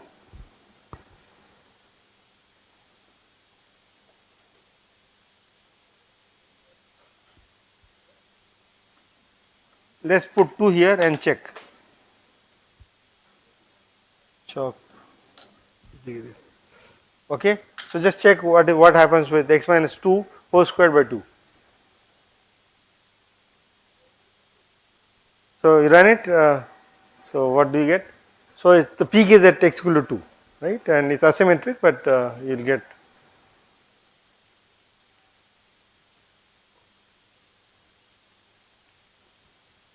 Maybe you can run it and show it the PDF.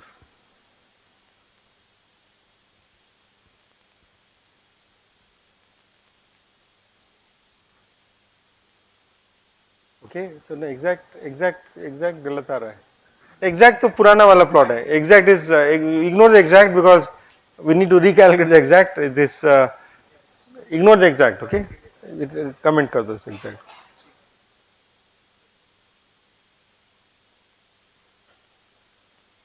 So Python is easy, no?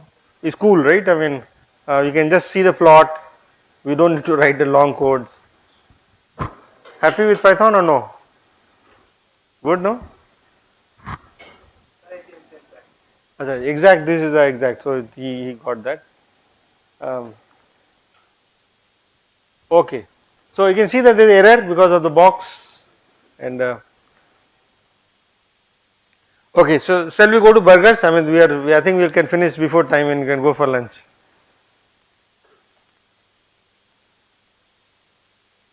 So what shall we do? Go to burgers? Achha, so before that I want to ask a question. In the real heater, in the room, will it be diffusion equation or something else? So I think this is a physics question now, or okay, engineering question as well. What is the time scale for diffusion? So if I am standing here and the heater is burning there, okay, heater is on at that distance, how long will it take for the heat to come from there to here by diffusion equation? Okay, we should give a prize whoever gets correct answer. Shiva? Yes. So what? So let's get the correct answer. What is the, so that distance is 1 meter. Please give me the time for a diffusion equation. How many seconds will it take?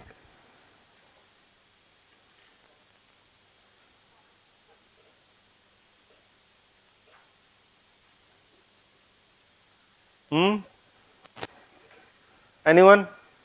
How do you estimate time from the diffusion equation? Time scale.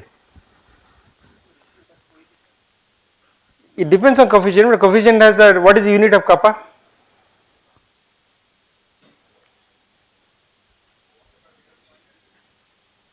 What is meter squared by 10? Yeah. So the unit of kappa is meter squared, and the value is 10 power minus 6 meter squared per second for air. Okay, kappa is roughly that. Is a meter squared per second. So what is the time? Time should be in seconds, no? Okay, so this is what I would like you to also, I mean this is not computation but is very critical, very important, and this is also useful for computation. So let's look at the equation.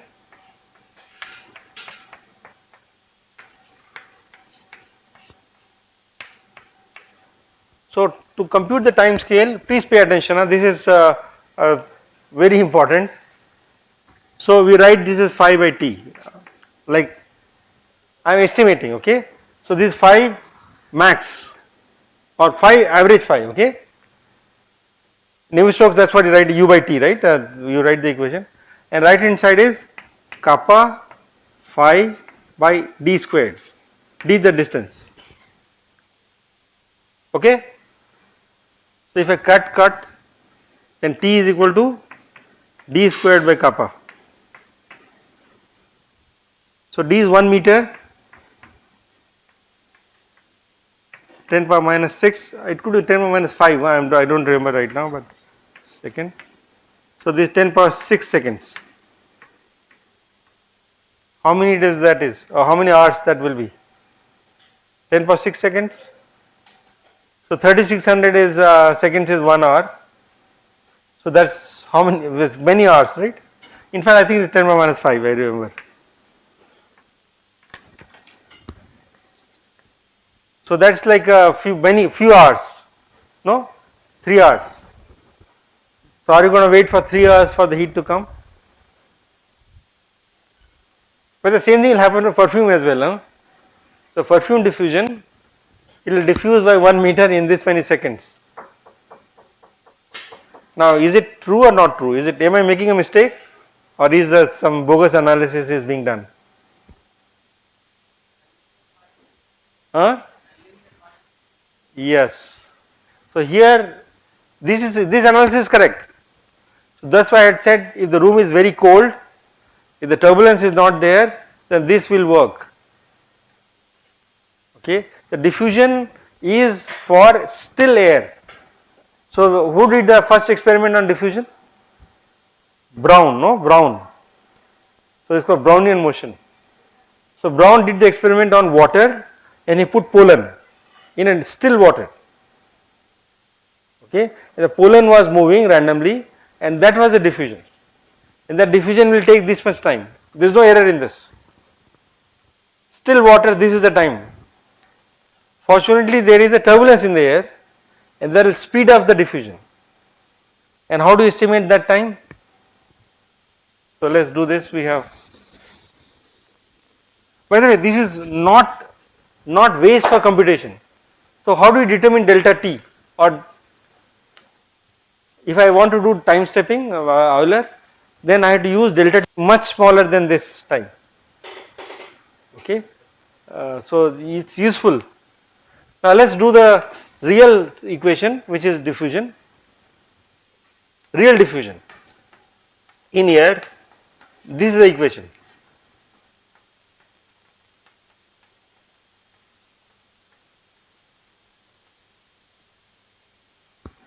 You agree with me? So this is an advection term. Air is advecting the heat or perfume. Now what is the time scale based on this equation? So which term is more dominant, this one or that term in air, in our room? Okay, why? Can you prove it? Okay, so the ratio of the two, you can do the ratio u dot grad phi by kappa grad square phi. So this goes away, grad goes away. So this u d by kappa. Okay. Now you can put in parameters, in fact 10 power minus 5. Let's put that. What is u in the air in this room?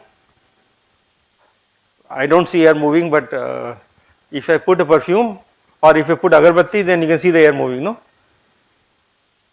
Agarbatti of course is its own heat, but you can get a fair idea by just putting some tracer particles. So you can estimate maybe, I mean we know the still air, we know from weather news that it's around 1 kilometer per hour, a few kilometers per hour, no? That's what you say. That's the air moving in outside. So same thing should be happening inside because of this air conditioner and so on. This is air. So 1 kilometer per hour is roughly 1 meter per second, 0.3 meter per second, right? So we'll make it 1 meter per second. D is again 1 meter, let's say that's the distance, and kappa is 10 power minus 5. So this non-dimensional number is 10 power 5. And what is this number called? ud by kappa? No, Reynolds with nu. Peclet number. These are Peclet number 10 power 5. So this term is more dominant. Is that okay? I mean, this is what we should be doing in fluid mechanics course, right? I mean, I am doing fluid mechanics course. Is that clear to everyone? By the way, computation doesn't mean that you throw out your analytical skills. You need applied mathematics. We should know applied mathematics very well. So now I can estimate the time by matching this term with that term. So how will I do that? So phi by t equal to u, grad is 1 by d, right? Grad is 1 by length, d phi. So phi cancels. So t equal to d by u. So d is 1 meter and u is 1 meter per second. So t is 1 second. Okay. So 1 second is the time roughly the heat reaches, moves by distance 1 meter. Okay, which is reasonable, right? I mean, perfume should move in 1 meter, otherwise no point putting perfume. Okay, so this is how we should estimate. Okay, so let's go to Burger's equation now. So you can open the Burger's file.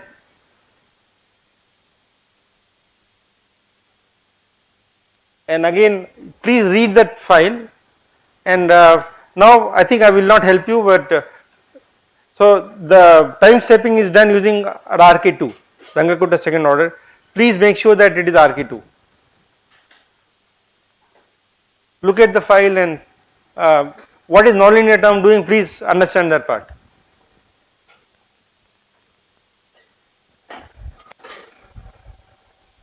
So there is a function nlin. Manthan, go up. So this compute nlin, please understand what this guy is doing, nlin.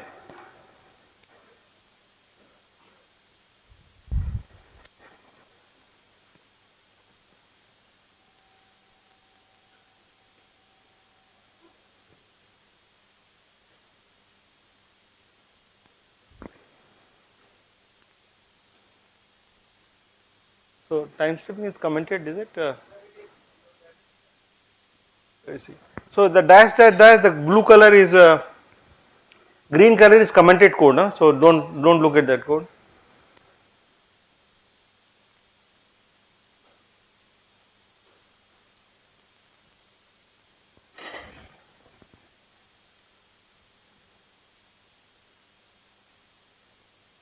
So what is the initial condition? Can somebody tell me? Okay, you take few minutes, huh? So let's.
So understood the code?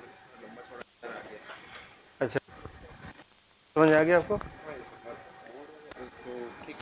अच्छा error आ गया क्या error कहाँ पे error आ गया? Basically, I'm not able to import the matplotlib. Oh I see matplotlib. Yeah. So आपने anaconda install किया? Yes, account में installed है, मतलब प्रीवियस तो चल गया, शायद तक मतलब अच्छा कुछ एरर कहाँ आ रहा है? Python purchase dot py।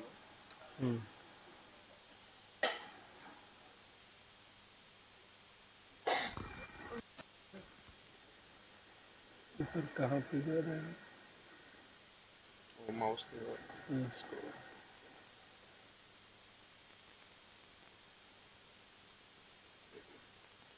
I think just run it for shorter time. ऊपर T final को change करो. So are you able to run the code? And you get the plots? The plots are not coming, or just shake T final को कम कर दीजिए. T final is TF will be there. T final 1. So just make it 0.1. Okay, first, do you understand the code?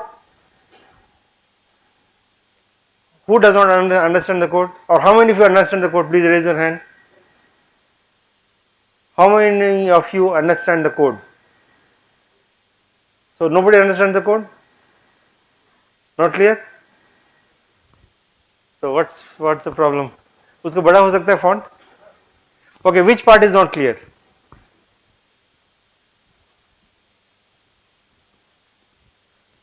Okay, let's go from the top. Okay, I think the line number 8. Pi is the pi definition, right? Clear? Then this is nu, viscosity, 0.1. T final is 1, dt is that, and time step is T final by dt. Clear to everyone? Now we create box size 2 pi. L is 64, I use 64 points. H is the distance dx, L by n. This is the grid points. So n, a range will give you the number of grid points, okay, and x is this position. Clear to everyone? Now I create kx is so wave numbers, no, whatever. So I said I choose only the positive part. So 0 to kx, 0 to n by 2. So that is okay. No, sorry, n by 2 points. Okay, so this is just creating kx. Okay, I have forgotten the right now the syntax, but this is creating that 0 to nx n by 2. That's what is doing. Okay, now this is the initial condition. So nu k squared. No, sorry, this is not initial condition. This is a factor. I need it, but this part I think you ignore that part. Okay, exponential part is a trick we use for time stepping. Okay, now I can't explain that part, but this is a change of variable which is done. So this part, if you don't understand it, I think ignore it. Okay. Okay. Now, so this part will say that okay, I will give you a bonus. I mean, okay, you don't worry this part. What is this nk? Is computed in nonlinear term. So what was the idea? You go to real space, u squared, Fourier transform, multiply by ik. Remember? So I go to first real space. So inverse transform from fk I go to f. You can use the cursor. No? So this f is f squared. Then I do product. So this is rfft. So from f squared ka Fourier transform. So there's fk prod, and then I multiply by I kx ik. Okay, and kx is created here. Is that clear? So that is the nonlinear term. Real space, go to real space, multiply Fourier transform and ik. Clear to everyone? Yes or no? No? Who says no? Okay, so this is a Fourier transform of u squared multiplied by ik. So I think, so this is the critical part. This is what I said, this is the most critical part.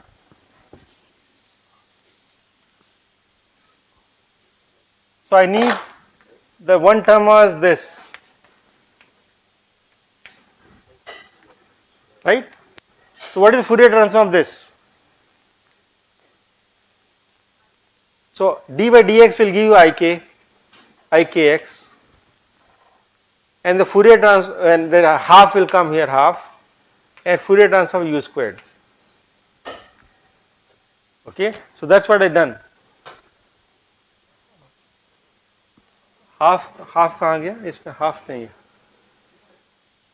इनके में half शायद बाहर आया, half शायद half is absorb somewhere else, but I am doing without half. So go up, NK पे जाओ. So without half, I am not, half is absorbed elsewhere. So this is the inverse transform. So I need to get a u squared first, right? So what I have is uk, right? I am in Fourier space. So I have fk. Fk, you do inverse transform, I get f. Yes. Then I f into f, that is, this is f squared. Okay, you should read u as f. Then I do the transform here, RFFT. Okay, so this is fk now, fk of the product, Fourier transform of the product. So Fourier transform of the product. Then I return what? I multiply by ik with the product. So this is an array, and array elements are ik u squared k. So this is an array. Is that clear to everyone? Okay. Now what you can do when you debug, you can go home and you can print this stuff. Even you can print them, see whether it works or not. So you play around with that. Now you go below. So time stepping. Time step कहाँ पर है? ये वाला ना. So this is a RK2. So what do we do in RK2? I need to solve. I need to basically time step every mode. So every mode is going like duk by dt is right hand side. Right hand side was this nk, nonlinear term, okay, and the viscous term nu k squared uk.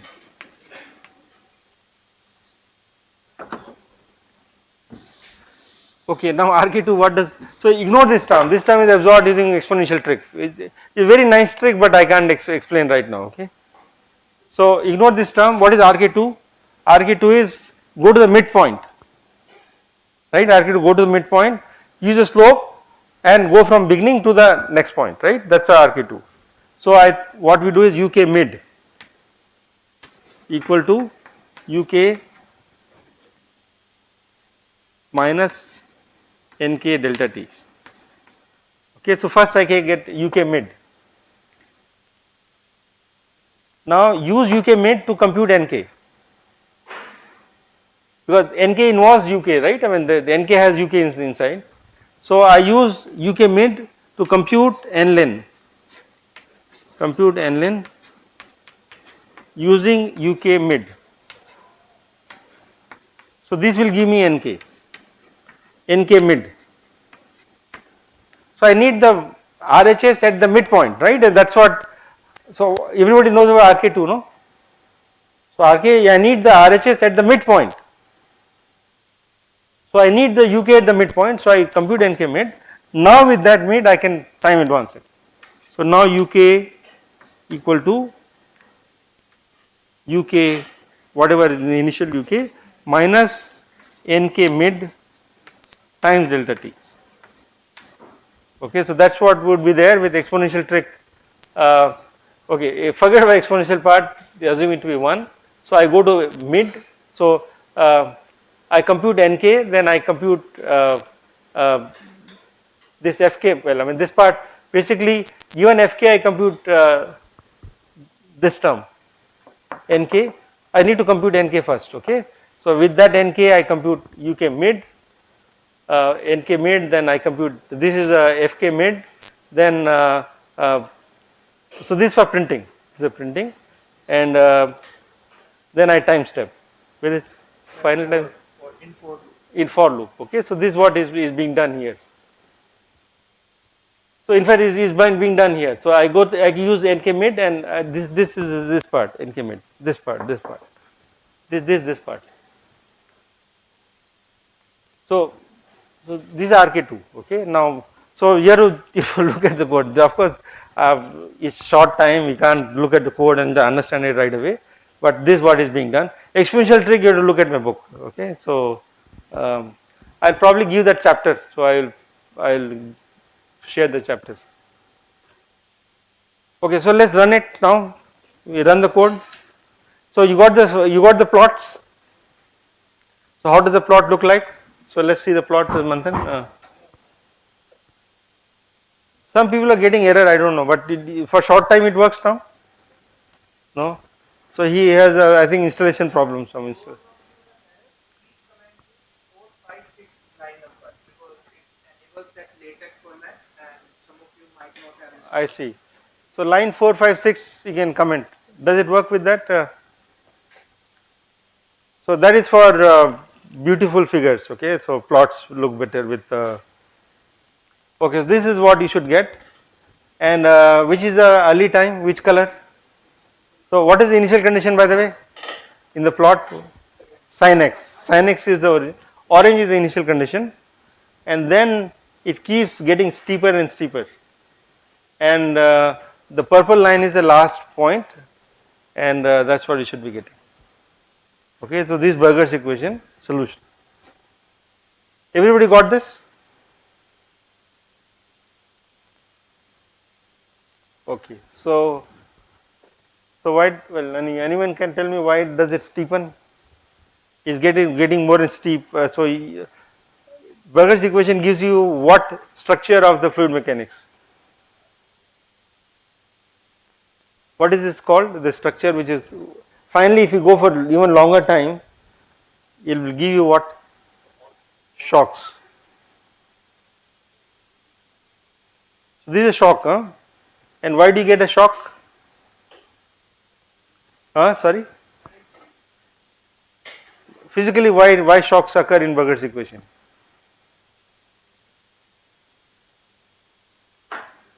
So I start with sine wave, which is pretty nice, like this. Now why? So this is x and this is u. Now can you physically explain why it turns into a shock?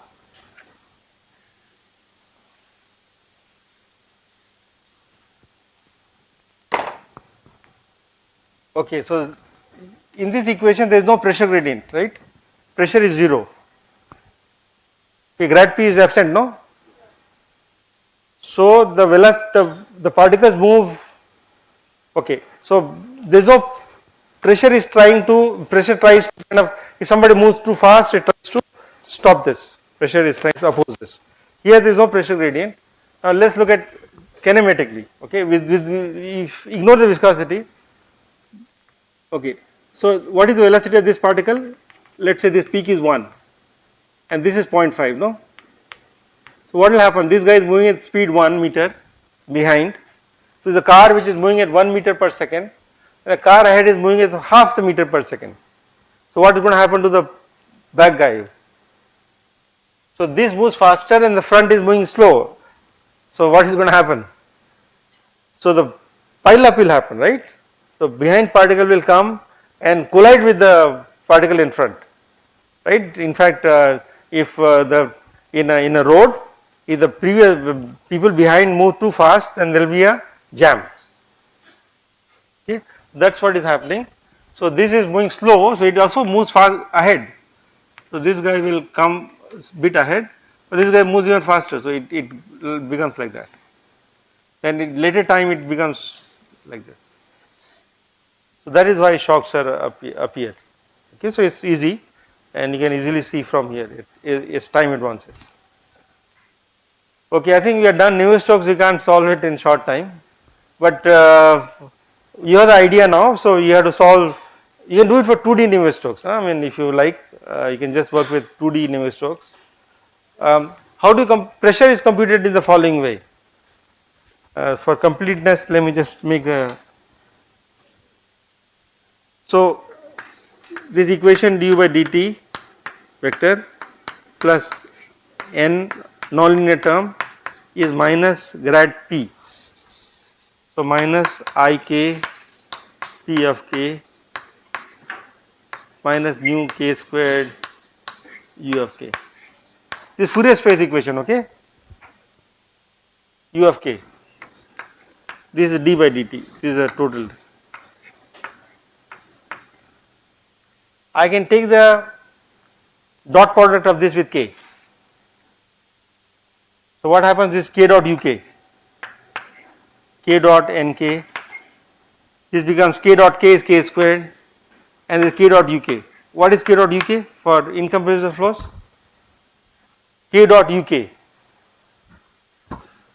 So, my divergence is 0.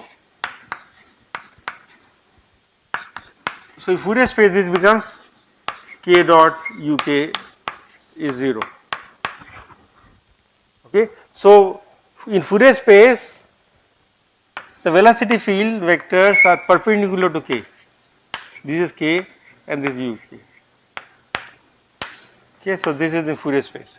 Every k the wave numbers wave vectors are there, sorry, the Fourier velocity modes are there and they are perpendicular to k. uk is a vector and k is also a vector. If you take the dot product, this is 0. So, this becomes 0, this becomes 0 and we get this equation. So, p of k equal to k dot nk by k squared and minus I becomes I. Okay. So, this is very easy to compute pressure. So, once I have the nonlinear term, we compute nonlinear term by pseudo-spectral method. So, once you compute n-lin, then I am dot with k, this is scalar, the vector, and divide by k squared. This won't work for k equal to 0, we have to be careful, but this is how we compute pressure. Okay, anyway, so that is the code written there, but this is the idea. Okay, so once you have the n-lin term, you can compute pressure. Is that, I mean, is the algorithm clear? Okay. So you can write a Navier-Stokes solver now. It won't be more than 50 lines. For 2D Navier-Stokes, it will be 50 lines. Okay, nothing more in Python. So Berger's equation, please generalize it to 2D. Okay. You can also write compressible Navier-Stokes, which does not require this, but it has to have energy equation, temperature equation. So you can play around with all that. Okay, I think we can end. I don't know whether you are happy or not, but this is a spectral method. Any questions? Okay. So we would like to thank Professor Verma. We would like to thank Professor Verma for taking valuable time out and coming in person. He was one of the first persons actually to suggest that this has to be an in-person workshop. Both of us. Yeah, both of us suggested that. Because we have been doing hybrid on fully online workshops for a while, but there's nothing like coming and meeting in person and doing things hands-on. There's a different feel to it. There's also a sense of networking and a sense of community, because now you get to see the person and you make connections not only with faculty members and people from institutes like CDAC. You also make connections amongst yourselves. You're coming from different institutes and you guys are kind of future academics and future researchers. So it's a good place to start making those professional connections for which you can carry for decades. So thank you, Professor Verma, for coming. And we wish that you could stay, for all 4 days. But I know you have an important meeting. I have a meeting tomorrow. That's why I had to cut short. I wish I planned to be here, but unfortunately I had to be in another meeting tomorrow. Yeah. So we hope to see Professor Verma in future workshops. Thank you very much. It's a pleasure. I request, Mr. Kovilkar to come and just give Professor Verma a small token of our appreciation. Oh, thank you, Ashish. Many thanks. Thank you. Nice. Thank you. We'll be breaking for lunch immediately. Yeah, before that, couple of things. We're going to have a very quick group photo outside in the steps over here. So please assemble for that. And one very quick, short, important poll.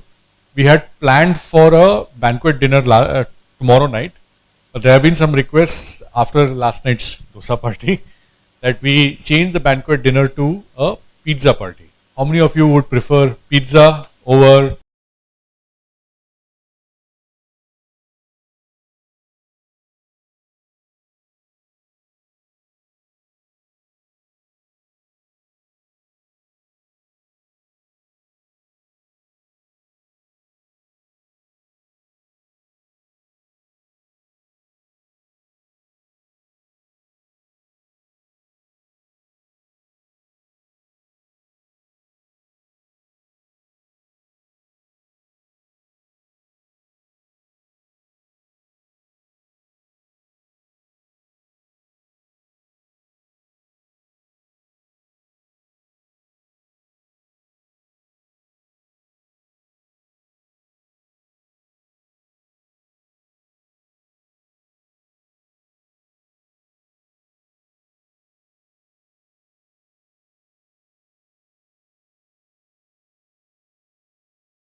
Good afternoon and welcome to day 2 post-lunch session. We can start? Yeah. Okay, so welcome to the post-lunch session. So this afternoon again we'll have one lecture followed by a hands-on lab session. And today the lecture will be given by Professor Somnath Roy from IIT Kharagpur. He's an associate professor in the Department of Mechanical Engineering and also associated with the Center for Computational and Data Sciences. Okay. And today he will talk to us about finite difference methods and especially with a focus on domain decomposition. And since we do domain decomposition, it's going to be an MPI based session. Professor Somnath Roy, thanks. Thanks, Professor Shiva. Am I audible? Okay. So there is one talk in which we are trying to combine finite difference as well as an application of MPI, which is domain decomposition method. This somehow turned up to be a little lengthy lecture. So it is possible that I may not finish in an hour. Then we'll continue in the, and whatever I will show at the end, the same thing you will do in your hands-on session.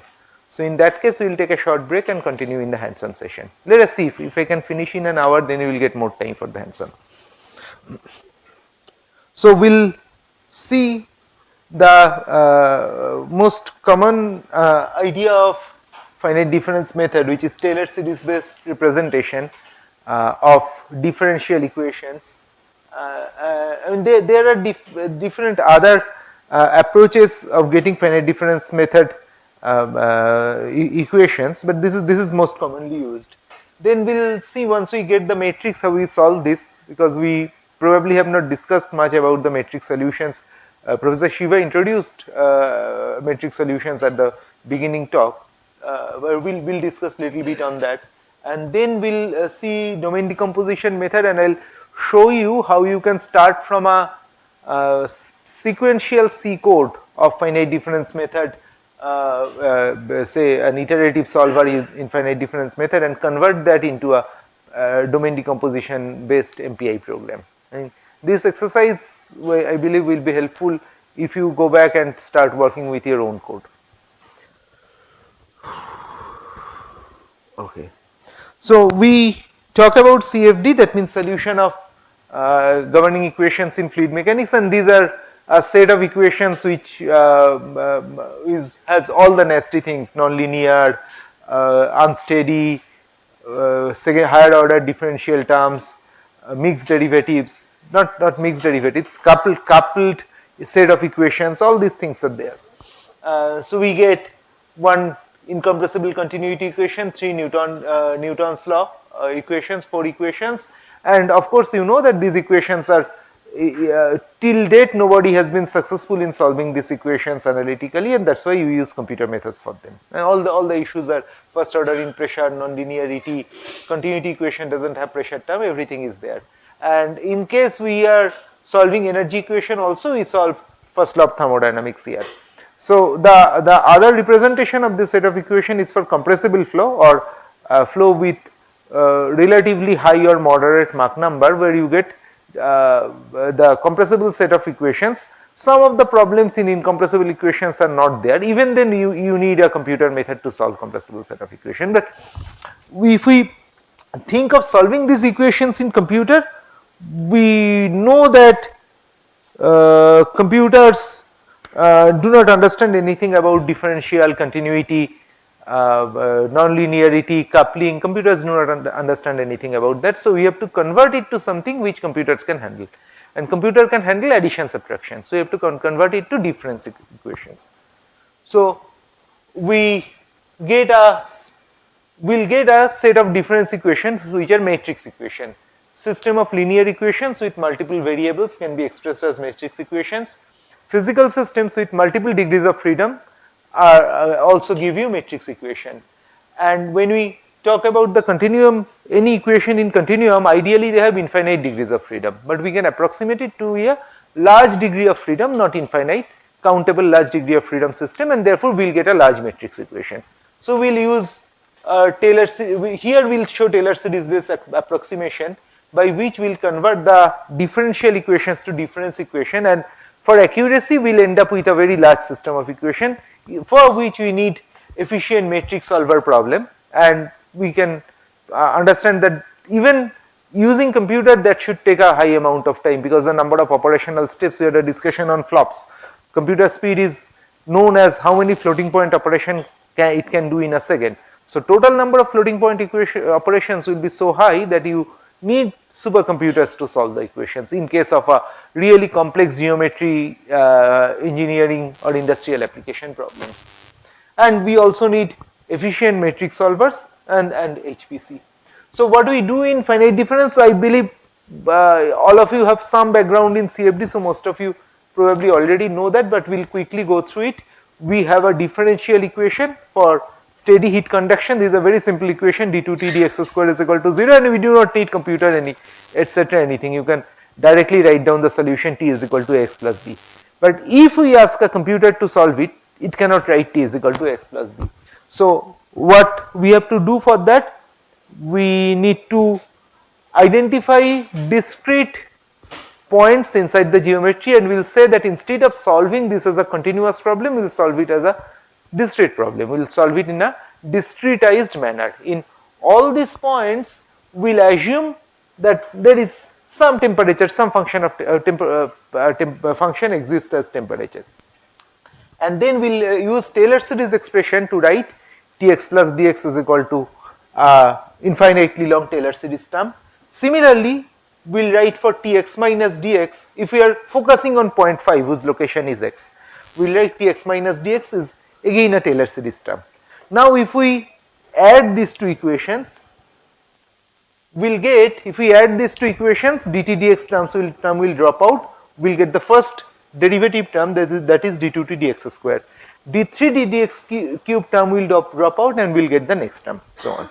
So what we can do, that adding them we can write, and rearranging d2t dx square is this term plus something which has dx square, dx4, dx6 terms are involved in this.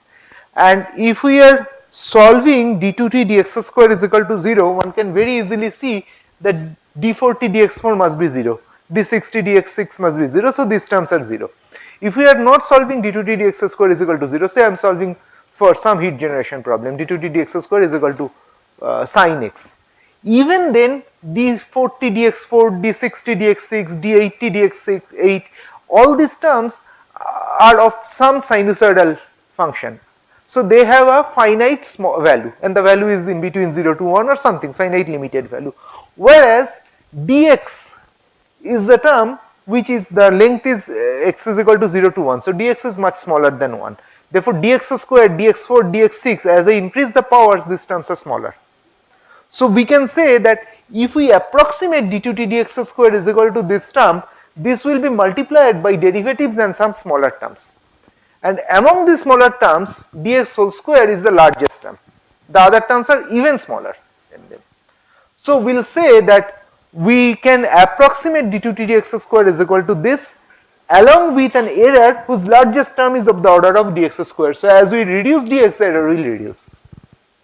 So we say that we are making an approximation, we are not solving the equation exactly, we are not solving d2t dx square is equal to f of x, we are solving an approximated equation, we are making an error.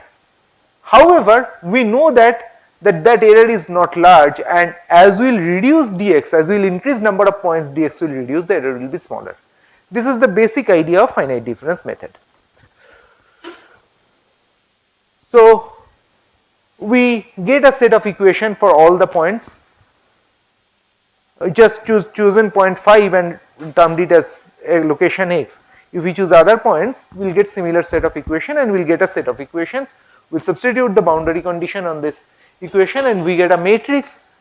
Once we substitute the boundary conditions, this is, you can say that this is a full rank matrix, so it will have a unique solution. And here we get a triangular, tridiagonal or a banded matrix. For other cases you get a different type of matrix, but end of the day you have to solve this matrix equation. So starting from a differential equation, we end up in solution of matrix equations. If we have two-dimensional or higher dimensional problem, because it's partial derivatives involved there, we can keep x constant and take derivatives in along y, we can keep y constant and take derivatives along x, and similarly we can get set of equations like that. Now these equations are for locations ij. If you can see, these equations are for locations ij locations. You can renumber the points. Instead of ij, you can start numbering them 1 2 3 4 5 6 7 8 9 10 and convert them into a matrix equation, into a set of equation which can be converted to matrix equation. So finally, again in any finite difference problem, you are ending up with a matrix equation if you are solving a differential equation. And as you increase the matrix size, the problem is large, you have to spend more computational time, you have to store more data, you have to spend more computational time for that. So why will you increase the matrix size? Because if you have to get an accurate solution, you know that you are making an error. If you want to keep your error small, your dx, dy, etc. should be small. If dx and dy is small, then the number of points, the distance between the points are small, the number of points should increase because you are spanning the range 0 to 1, etc. So in order to get accurate solution, you need large number of grid points. If you get large number of grid points, you have a large matrix equation. For 2D, you get, if you use this type of geometric rectangular geometry, for 2D you get a pentadiagonal matrix, for 3D you get a septadiagonal matrix. If you have uniform grid spacing, distance between the points are fixed, then this matrix, the coefficients in each row remain same. If the distance between the points are changing, then the coefficients will change. However, the structure of the matrix remains same. And as they are very nicely structured, you can look into one row and tell which are the non-zero numbers and which are the zero numbers. This is called a structured matrix, as the structure of the matrix is known to us. So finite difference is a method based on Taylor series expression. It is a very simple method, and we spent 10 minutes and all of you know what is infinite difference. There is nothing more than this. So it is a very simple method. You start with a differential equation, take the derivatives, convert them into the difference terms, and then if the equation is linear, you end up directly into a matrix problem. If the equation is non-linear, you have to do some linearization so that you can get into the matrix problem. So end of the day, you are solving a matrix equation using Taylor series expression. Apart from Taylor series, there are some other methods. There is something called generalized finite difference, where you assume a Gaussian, instead of Taylor series, assume the function to be a Gaussian and write a distillation based on that. You can use some of the polynomial based expressions also. There are several methods. And what do you solve here? Temperature, velocity, pressure, or any other field variable, concentration, etc. You solved only at the points where you are defining your grids, where your grids are fixed, 1, 2, 3, 4, 5. You are solving only on the predefined grid points. In between, what is happening to temperature, what is happening to velocity, we do not know. We can use some interpolation function, we can assume some form of the function and get a solution in between, but we are solving only at predefined discrete points. There we know that we are always making an error. The error is bounded by the truncated term of difference equation, and as the distance between the points increase, as the number of points, as the distance between the points decrease or the number of points increase, we make less error. So in order to get accurate solution, we have to use more number of points, distance between the points should be small. So always, this is not only in finite difference, but if you do finite element, if you do finite volume, you are doing similar things. You are always making an error. There is no CFD solution which you can claim error free. Any CFD solution, you are always making an error. There can be two types of error. One is which is known as truncation error. That means you have a large differential term, you are assuming this differential term as a difference term, and when doing that, you are the actual conversion is an infinite series, but you are truncating some of the terms of the infinite series. As you increase the number of points or as you reduce the distance between the points, this error should vanish, not vanish, should come down. So truncation error comes down as the number of points increases. The other one is known as round off error, which is dependent on the precision of the computer. How is it? Say I write 22/7. If you do a calculation on hand, you will keep on getting terms like this. But if you are using a calculator which will give you only 8 decimal places. You do this, you get a value this like this, and if you do further calculation, calculator will use this value. Same thing happens for computer. If you are using, if you are taking a irrational, considering an irrational number or a recurring decimal type of number or a number which is not limited to a finite small decimal place value, computer is always approximating this number as a finite decimal place value number. Maybe it is 8 decimal place, maybe it is 16 decimal place. So every time there is an error in general sense, in getting any general number, not an integer, not a nice fractional number, in any general number calculation, every time there is an error because computer is approximating it up to a finite decimal place value. And as you do, so any calculation is in calculating an error. As you do more calculation, there will be more error. If you have large number of grid points, you are doing calculation for all grid points, therefore the error will increase. So truncation error reduces if you use large number of grid points because distance between the points reduces.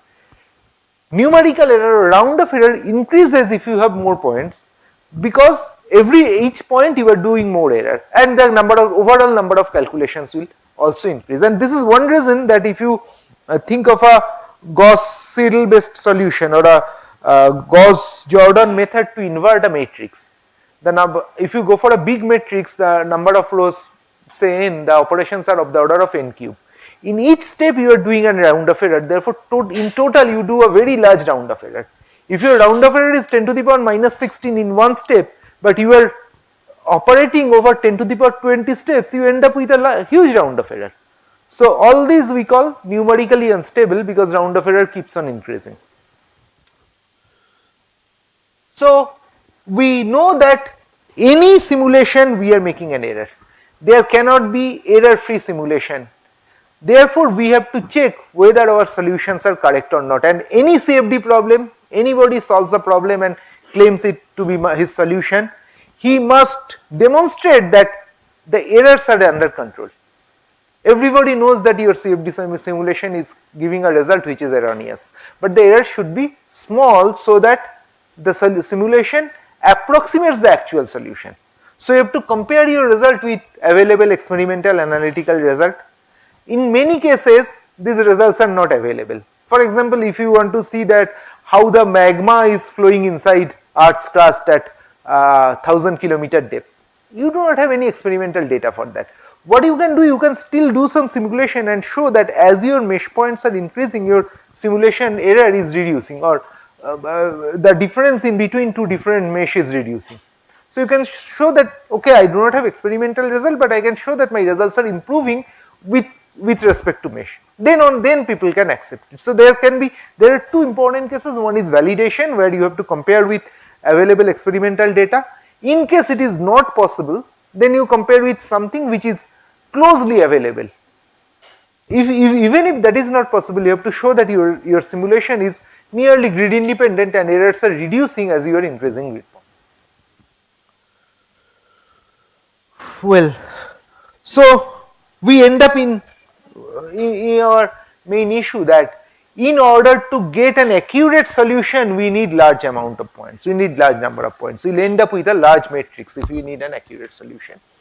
So nowadays we solve 100 million points for any practical engineering problem. We end up in solving 100 million mesh point system. We need efficient matrix solvers for that, because if the solution is very complex and very time consuming, it will take forever. If we think of a direct solver, Gauss elimination, LU decomposition, etc., for an n by n matrix, the number of operations will be order of n cube. So think of a 100 million mesh or 10 million mesh, 10 to the power 7 mesh points. That means the number of operations will be 10 to the power 21. Your round of error is, say, 16 decimal place value is cut down, round of error is 10 to the power minus 16. So in 10 to the power 21 steps, you can get a round of error which is 100,000. and your temperature is varying between 0 to 1 and your error is 100,000. So you will get completely garbage value. So that is why all the direct solvers which do lot of operations are not suitable for large matrix problems. So you have to think of iterative solvers. Now quickly if we see, for many iterative solvers, there are very efficient iterative solvers, but even the basic iterative solvers, Gauss Seidel etc., the number of operations are not less than Gauss elimination type of solvers. The number of operations are of the order of n cube. But what we do is start with a guess solution. Every iteration we remove the guess solution and come up with a new solution. So what is happening, that in every iteration whatever is the round of error by guess solution, the entire guess solution is discarded, so we are discarding the round of error. We do not allow round of error to pile up. That is why iterative solvers are only solution for solving large matrix problems. So we quickly will see Jacobian Gauss Seidel iterative solvers, because again in the demonstration part we will use these solvers. Let us start with the matrix equation Ax is equal to B. The ith row will give us sum of Aij xj is equal to Bi, and what we do is separate the diagonal term from the off diagonal term. So you get, for j not is equal to I, Aij xi, summation of that plus Ai xi is equal to Bi. And as an iterative solver we have to start with a guess. Let us assume that we have a trial solution x is equal to x0, x is a vector. So for x1, x2, x3, x4 we assume a trial solution, and we further assume that except the ith term, except the ith term all are unknown, the guess value sits in the ith term. So we can write Aij xj 0 plus Aii xi is equal to Bi. Let us assume that xi is not known to us, but all other terms are known to us from the guess solution, and we will update the ith term using this. We assume guess value for all terms except that diagonal term, diagonal value, that particular rows of in a particular row we assume guess value for all terms except xi, that ith row is x, and calculate xi based on that. Now if we calculate it, and we will do it for all the rows, provided Aii is non-zero. This method will fail if the diagonal term is 0. Now if we do this calculation, xi whatever we will get is not the actual solution, because for each row we are using some guess value and calculating one value. So there is no linking between the values. I am using a set of guess value for row 1 calculating x1, I am not using x1, I am using a guess value of x1 for row 2 and calculating x2. So they will not solve the equation. So once we will get them, they will not solve the equation. What we will do, that we will get that in none of the rows, once we substitute, after doing it over all rows, once we substitute the calculated values of x, in none of the rows they will satisfy this equation. So then there comes the iterative step. So we will assume that whatever is the updated values of x, they are not my solution, but they are the new guess. We will assume that this will be the next guess value and put it as xi1, and then again calculate xi1 is this. So we will again calculate xi2 based on this equation, xi3, xi4, xi5 based on this equation. We will keep on iterating. xi2 will keep on iterating, and after large number of iterations we will see that they are actually solving the equation. We say that it has converged. At this stage we will see the difference between, if we still keep on iterating, the difference between the updated value and previous value is not changing. And this number, there should be some difference because there is a round of error, so the difference is of the order of round of error, machine precision. And this term is called, when the changes of the value x is infinite small at next iteration, we say that convergence has happened. And for linear equations there is a property that if it converges, it should converge to the right solution. There is a theorem, I am not going into the theorem, prove, but there is a theorem. So, if it converges, you can be sure that it has converged to the right solution. Now this is known as the Jacobi step. So, what we do that at k plus 1th iteration, we use the last updated value, kth level value for all x, x2, x3, x4, x5, xn, and for j is greater than equal to 2, we sum them with aij and calculate x1. For calculating x2 at k plus 1, we use the kth updated value of x1 and the kth updated value of x3, x4, x5, x6. Similarly, for x3, xp, it goes on. But now one can observe that end of the day I am doing this is using a computer code. So, I am running a loop over the rows. A loop runs row I is equal to 1 to n. When I am at I is equal to 2, I have already calculated x1 k plus 1. This was in the previous I value of the loop. When I am at I is equal to 3, I have already calculated for I is equal to 1 and I is equal to 2. So, if we are anyway trying to update the solutions. If we use already updated solutions, probably we can converge faster. So, these are known at row 2, these two are known at row 3. This entire thing is known for all the previous I values at row p. So, if the circle variables are already updated in this iteration, we can get faster convergence if we use the already updated value, and this is known as Gauss-Seidel iteration.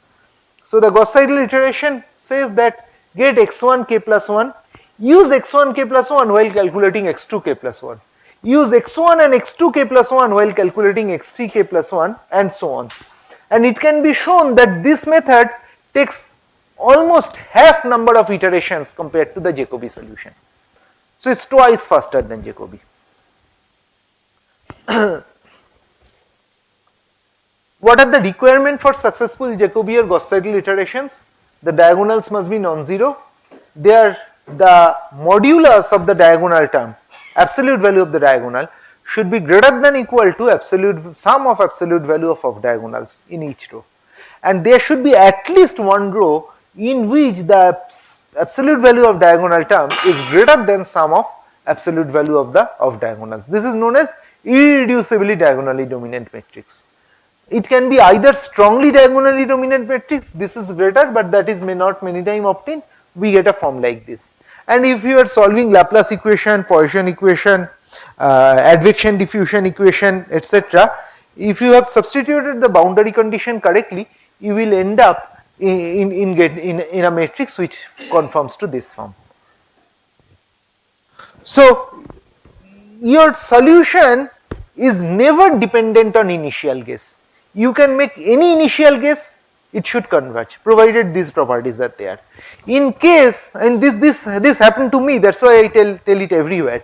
In case you see that you wrote a finite difference code, you used a matrix solution and it's not converging, the first guess is that there is something wrong in substituting the boundary condition and getting this greater than term.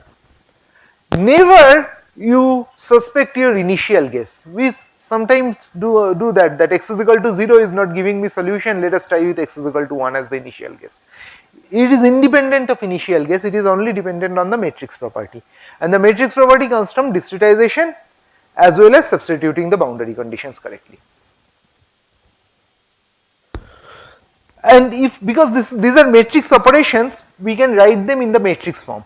If we look into any Jacobi Gauss-Seidel iterative method in the matrix form, we will get the updated value is some matrix multiplied with old value plus a function f, plus a vector f.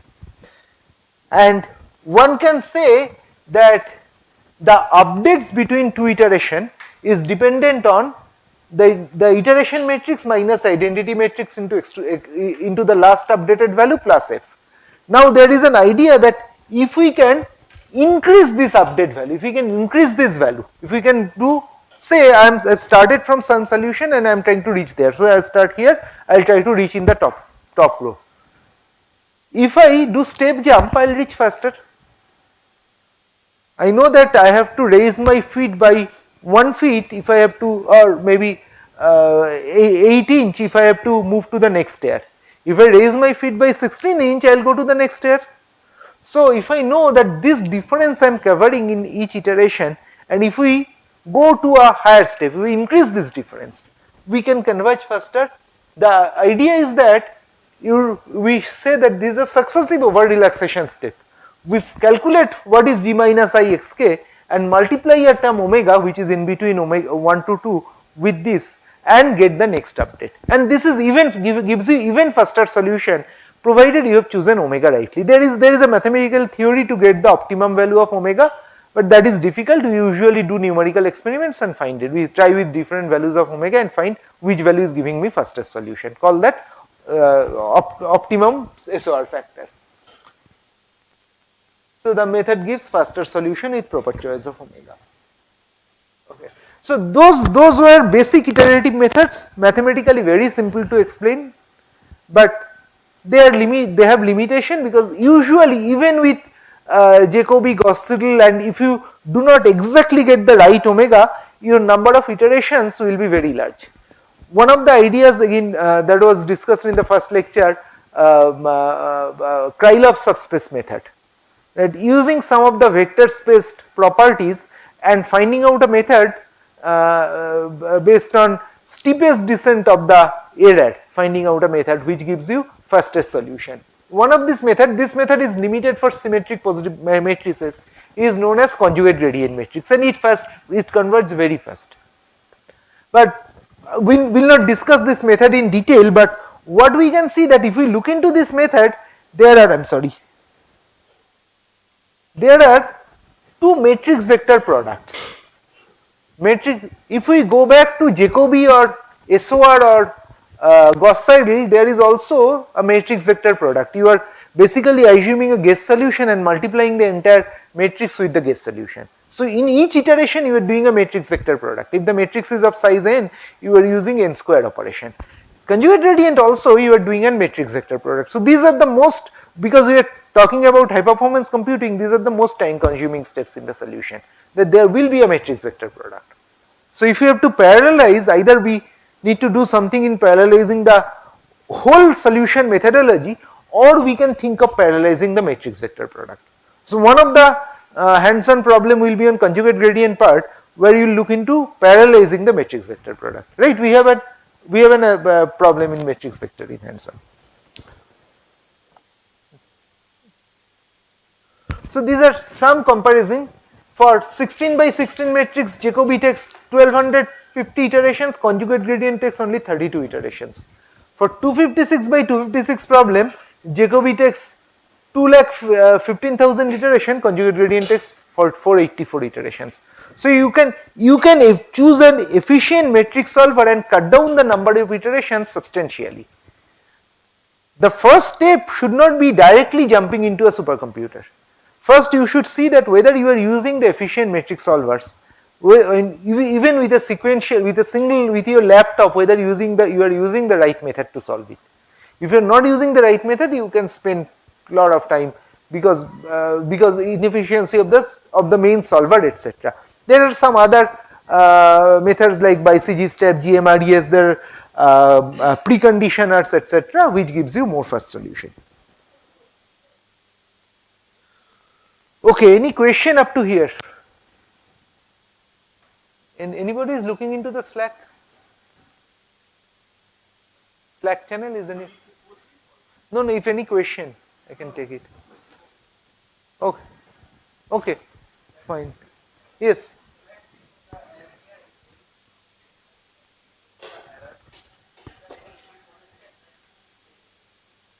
As you are increasing the number of grids and decreasing the error, the question is that, yes. Is there any limit for the step size, sir?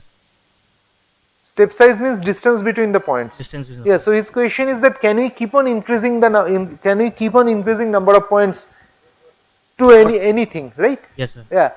So one thing is that as you are increasing number of, I have not shown that, which is the grid independence part. As you are increasing number of points, your distance between the points are reducing, your numeric truncation error reducing. but as you are increasing number of points, numerically round of error is increasing.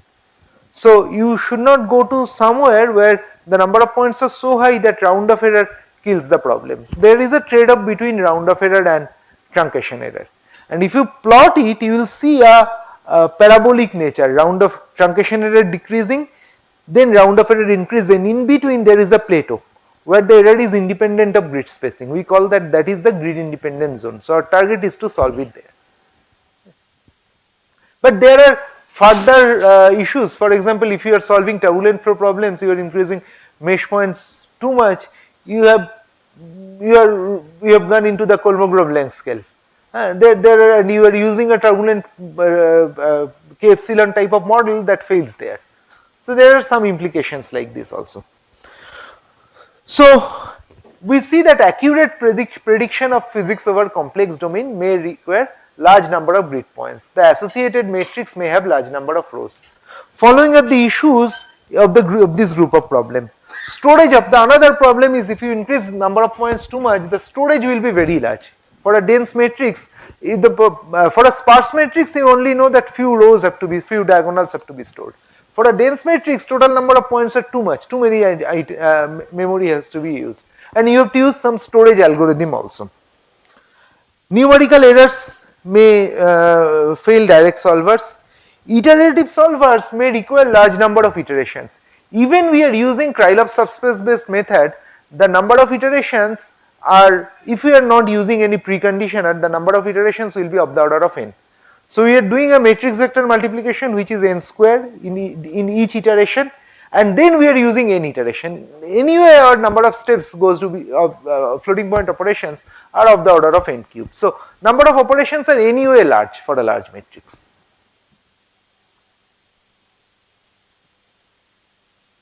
So the question is how parallel computing can help here. There are two solutions. One is data decomposition. If we look into the matrix vector product, we have yesterday discussed about OpenMP matrix vector product. These codes are given to you also.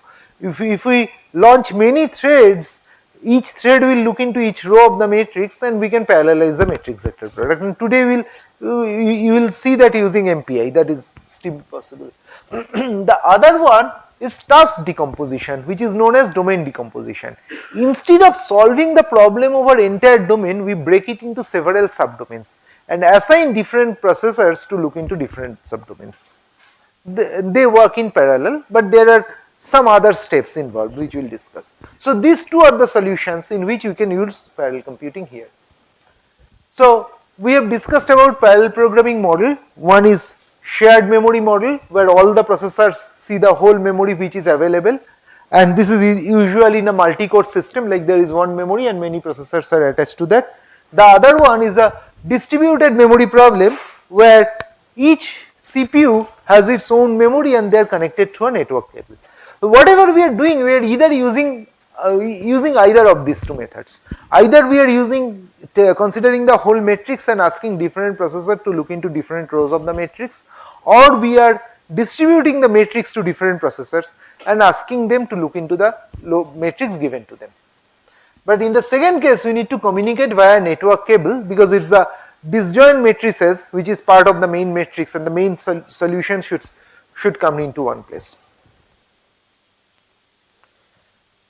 Shared memory, we have discussed it earlier. There are some positive and some negative things of shared memory.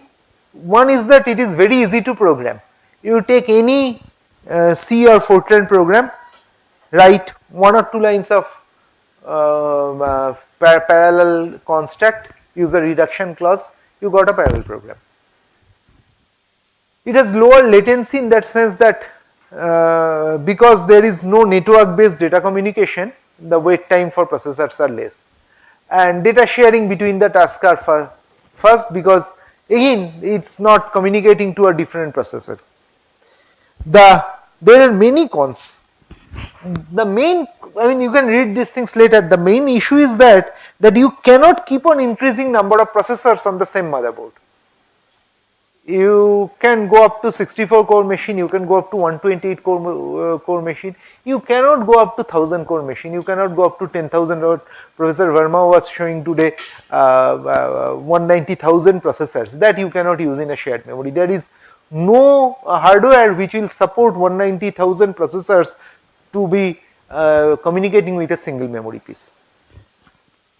And the issues like cache coherency we have discussed yesterday, false sharing, cache coherency, etc.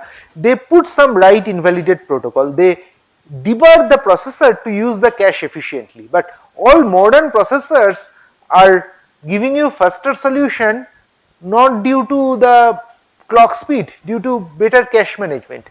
But if you think of a cache coherent protocol which is essential in shared memory machine, that will kill down that performance, kill down the cache coherency. Due to cache coherency, the cache management will be killed down, so you will not get the best performance. These two are two main issues.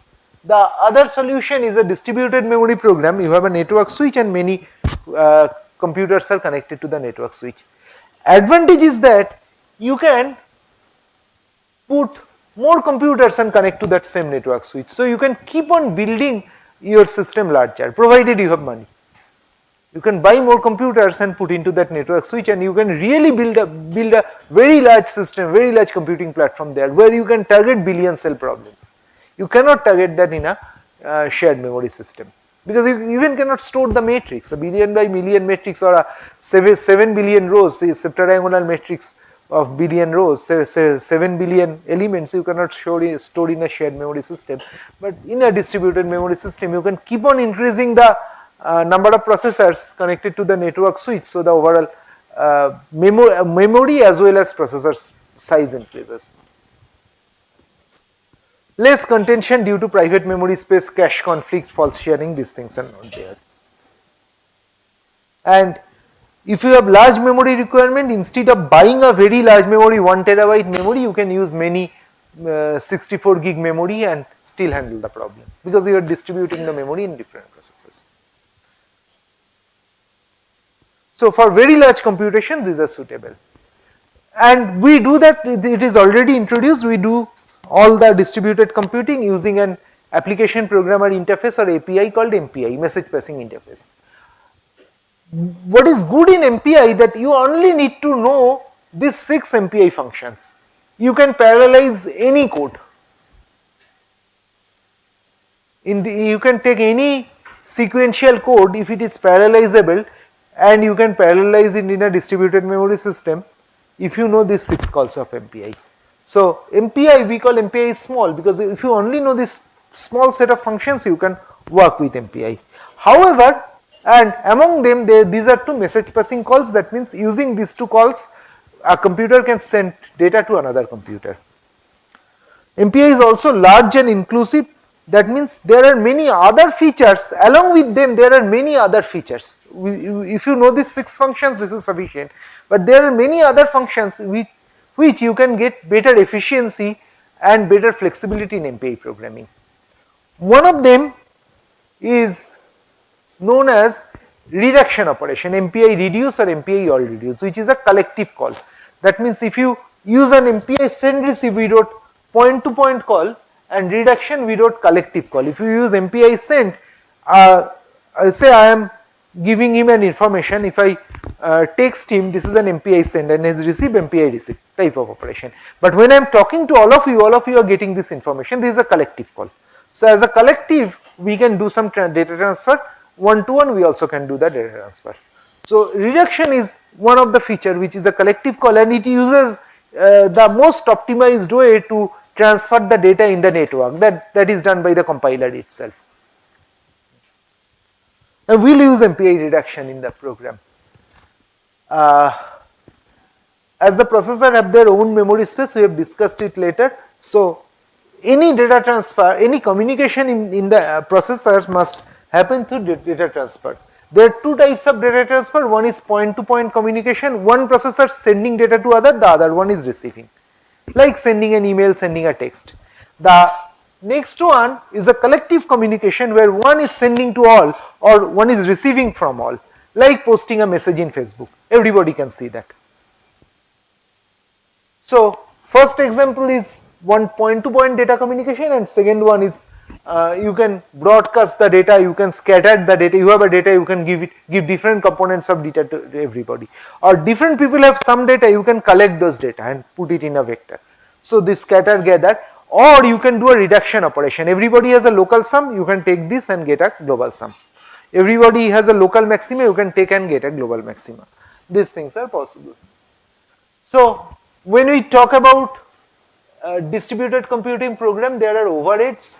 One is due to load imbalance. Some processor has higher job, some processor has lesser job. There will be a load imbalance. Which has lesser job, they will be done faster. They will be waiting for others. There should be the others are doing more time, so some idle time is being wasted.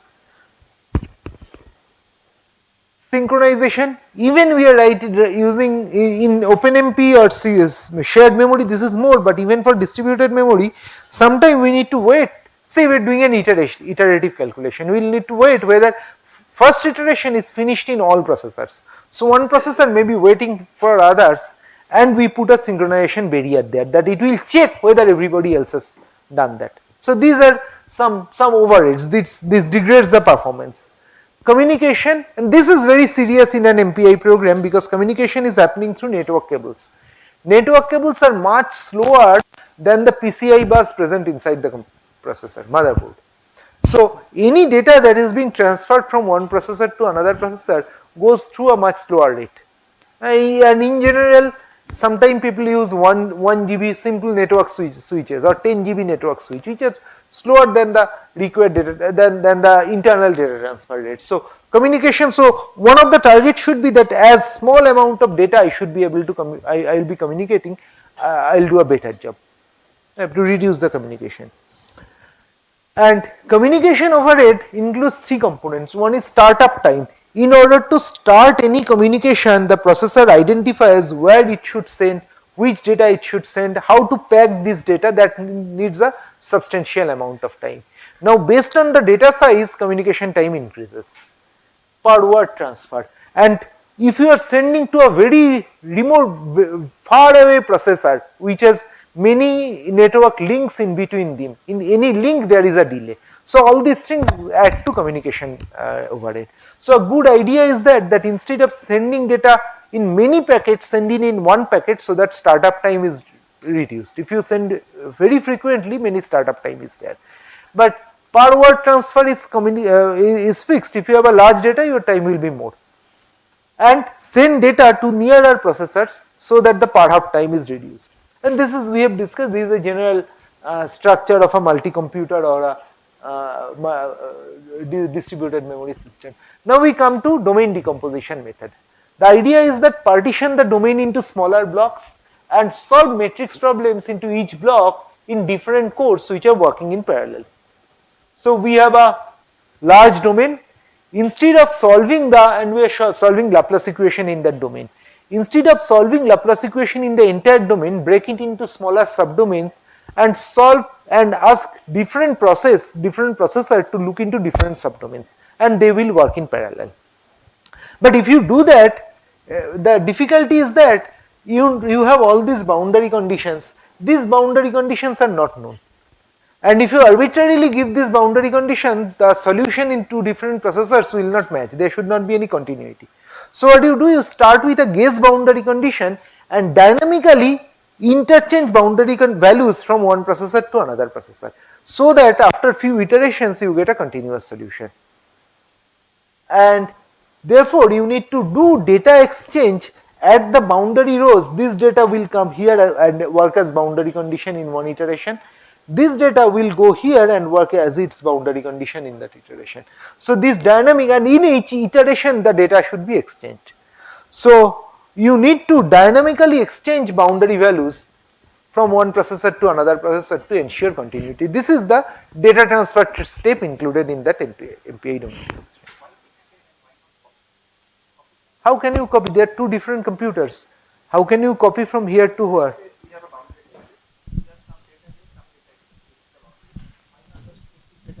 Yeah, you are putting it here, but you cannot, so his question is that why I am saying exchange, why not copying? I can copy within a computer, but from your computer to my computer, how can you copy? This is exchange means send receive. So you cannot copy, it clears that if there are two different computers, you cannot copy data from one to other. So exchange means you are transferring data through a network cable, and the other one is again transferring data to you using the network cable. This is again using send receive operation, but you have to do it dynamically. Each iteration you have to keep on doing this.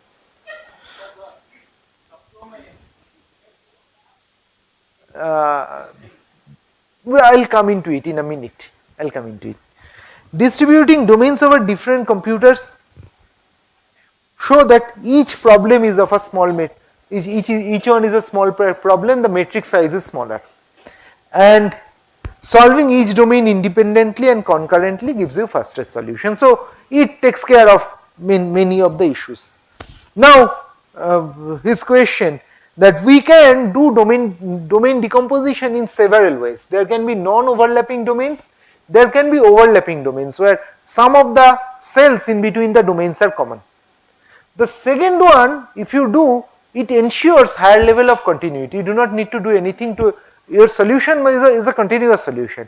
To ensure the continuity of the solution, you do not need to do anything special. If you overlap the domains and still solve them internally. But if you have if you do not use overlapping domain, then you have to use some method like the gradient should also match. Not only the values, but their gradient should also match to ensure higher level continuity. So you can use both non-overlapping and overlapping domains. The theory is developed for both of them, but we prefer to use overlapping domains. This ensures higher level of continuity. So idea is divide the domain into multiple subdomains. Domain overlaps are allowed so that full row operation in each internal subdomain is available. That means it's getting the entire stencil. Start with a global guess. Update solution at each subdomain locally. Consider each subdomain boundaries. Consider the interdomain boundaries as the known value from the last updated solution. Use the interdomain boundary values, put it as the boundary condition for one subdomain and solve it, and do it for all the domains in parallel. Once you have solved it internally, then you update the boundary conditions, do data transfer so that you ensure continuity, ensure consistency of the boundary condition. This is the data transfer step involved here. And iterate over the domains till you get a global convergence, because you have started with a global guess, now you should get a global convergence. If you do a local guess and local convergence, you will get wrong result, because one subdomain may converge, other may not. But as it's a connected problem, everybody should, I mean, even change in one point should have an effect in another remote point. So we will see the serial algorithm. We will start x is equal to b, start x is equal to x0, obtain guess. So we have seen this step, right? We have just seen these steps in Jacobi.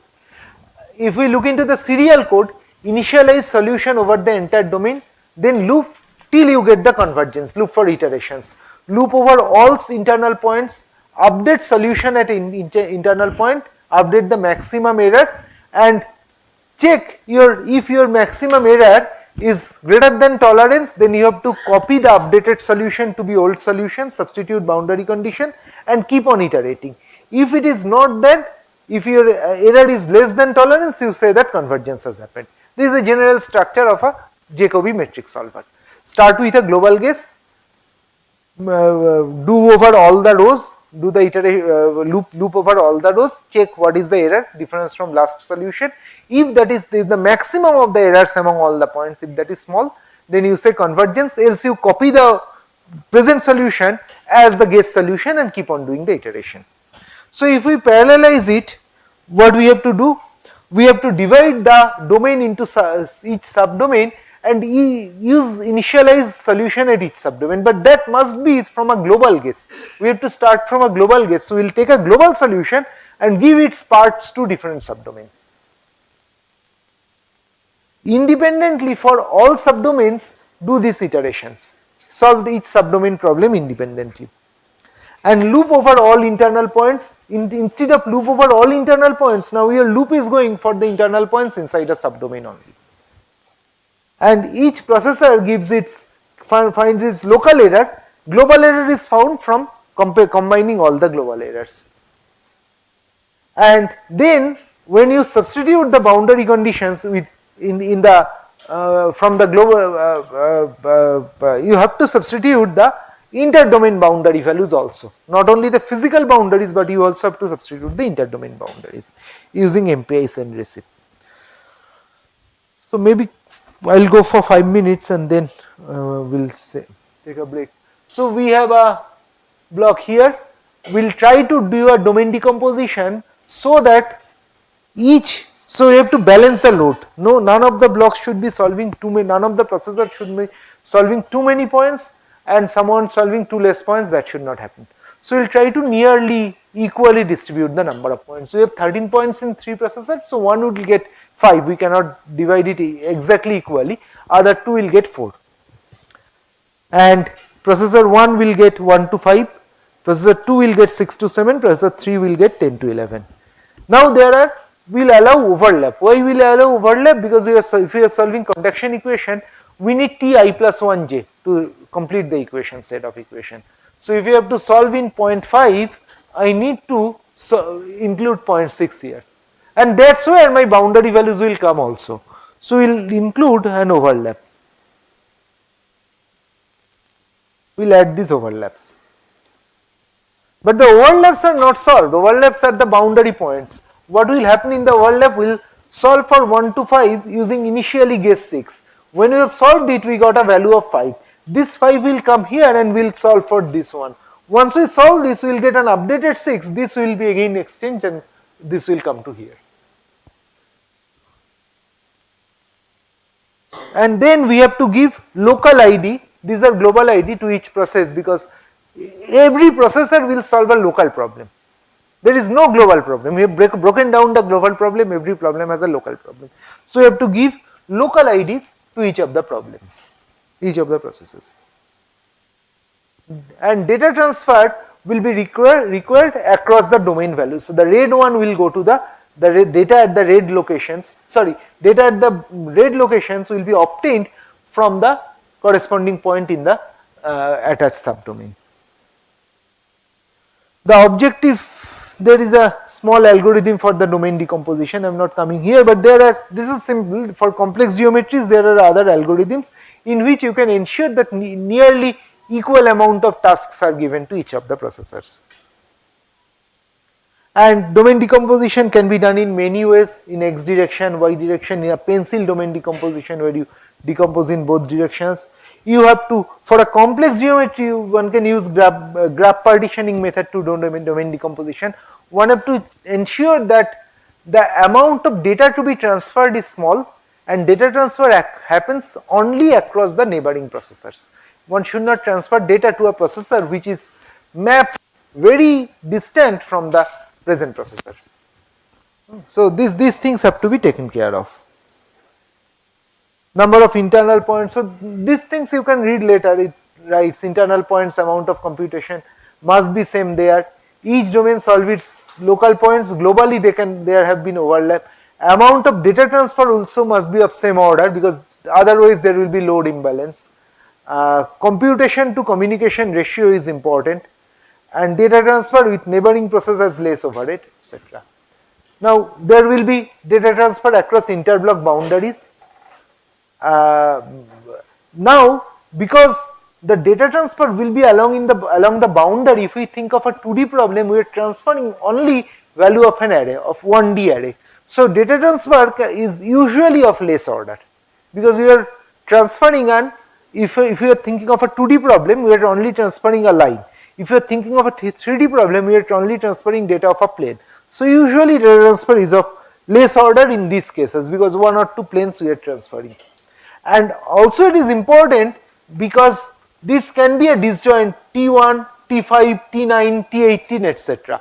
But when you are transferring data, you will like to transfer in one go. Many data transfer, for one set of data transfer, many calls will include more startup time. So it is important that you map this entire data into a 1D array and transfer the array.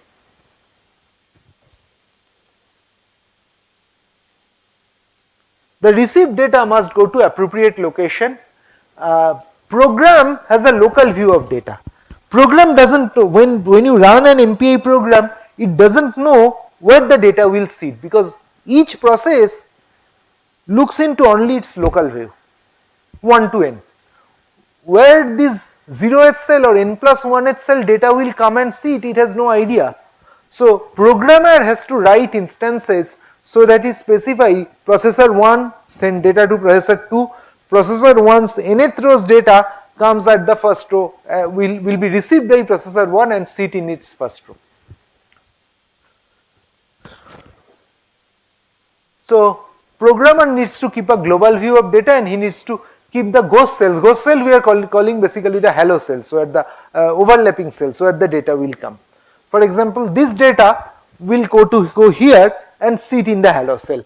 That programmer has to identify that this location's data will go to this processor and it will sit here to complete the stencil at this location. And again, this data will come back to here. So this should happen over all the cells.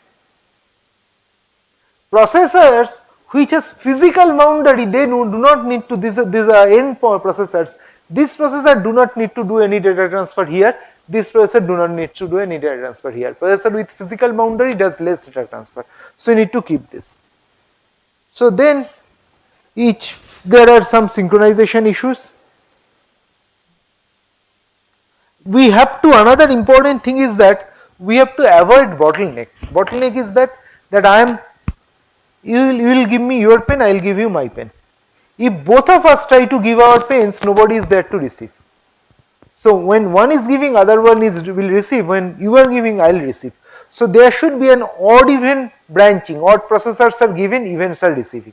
Events are giving, odds are receiving. There are some more optimized calls, but this, if you at least do not do an odd even branching, if both of us try to give to each other, none will receive and the program will stall here. So this bottleneck has to be avoided. Data transfer must be done at the end of one solution loop, but we can, what we can do, a smarter way is that, like Gauss seal, during each iteration we will do a data transfer. That gives you a faster convergence. And when we have to calculate the global error, we will use a collective call like MPI all reduce. Each one has calculated their global error, then using all reduce the maximum error will be found out. Synchronization ensures global error, and it is a good practice to give MPI barrier. In the hands-on session, you will take a 2D Laplace equation, and this is converted to a matrix equation using a pointer. So you look into a matrix which is coming from 2D Laplace equation, and then will start with a C code of a 2D Laplace equation, and then what we will do, I will begin with that. So this is the Jacobi program. Then we will identify where you can use MPI calls to make it parallelized. We will identify where we can use MPI calls, and then based on this we will develop the parallel Jacobi MPI solver, and this will be given to you, the parallel Jacobi MPI solver. You will run these cases. So maybe when is the hands-on session? 3:30. Okay. So in 3:30 for 15 minutes, Devajyoti, and for 15 minutes I will continue with this.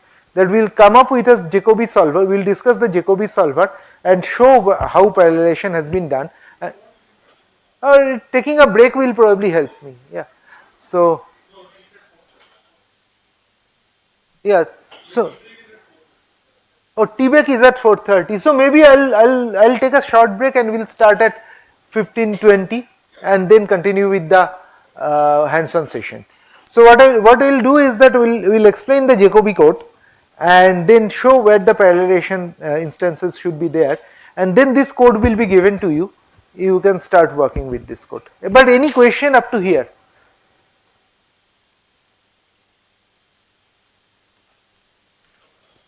Can you give him the mic? Somebody who has the mic?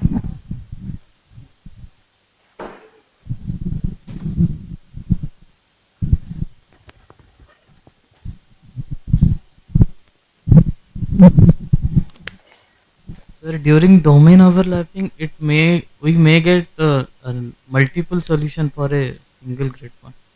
That how During to avoid. domain overlapping, so one thing we try to do, we overlap the domains only for the points where you need the boundary conditions. But even if you have a higher overlap, you might have a higher overlap.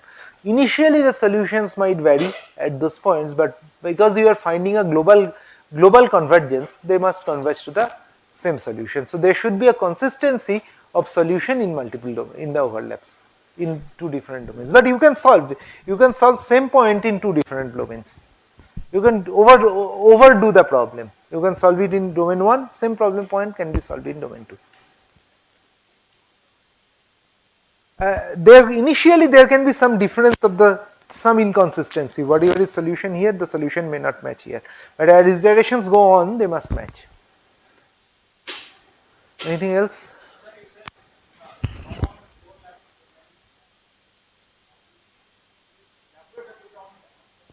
See,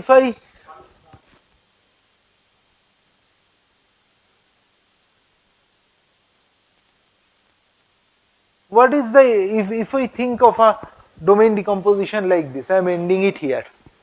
So I will solve up to this point, and again I will solve up to this point in this domain, and I will match these two values. When I will exchange, so when I am solving this domain, there can be some value at this point. When I am solving this domain, there can come some other value at this point, because I am solving two different local problems.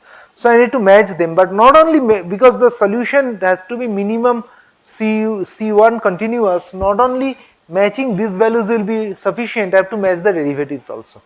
So for that, either I have to compare the derivative using this value and exchange the derivative values, or I have to use in some sense overlapping. I will take this value and put it to calculate the derivative. But that is why usually overlapping domains are beneficial. You avoid lot of steps like this.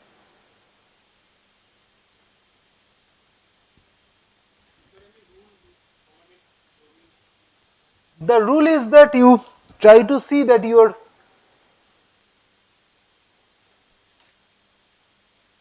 somewhere I have shown it.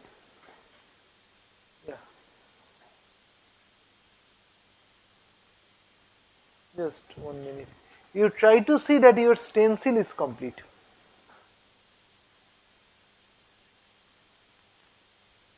See, if you are looking into 1D problem, then for solving 0.5 you need 4 and 6. So you have to use one overlap so that you get the value of 6. T, if you write d2 t dx square here, this will be t6 minus 2t5 plus t4 divided by delta x square. So t6 must be included in the block so that you can use this value. So use one cell overlap.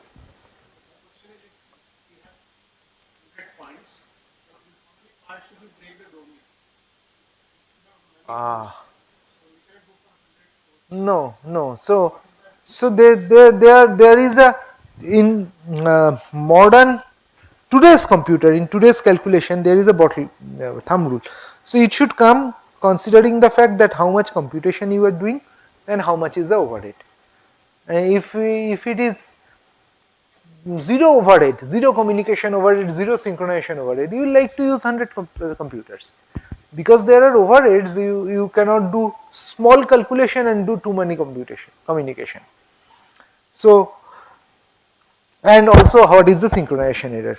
So a general thumb rule, again it varies from code to code, application to application, is that say typically for million cell, if you are solving a 600 million case, typically for half a million, of the order of half a million, you use one domain. But it varies application to application, it might vary. So one idea is that doing a scalability test, that change the number of processors and see that how your performance is changing for some of the initial iteration. See, up to where you are getting a linear scalability, you can say that is the max where you can, the number of domains you can use. After that your scalability will flatten. There is no point in increasing number of processors.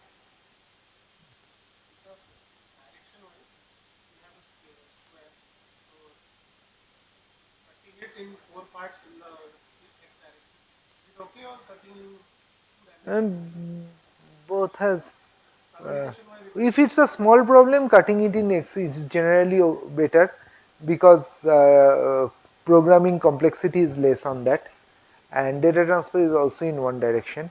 But for complex problems, it might not be always possible to only cut it in one direction.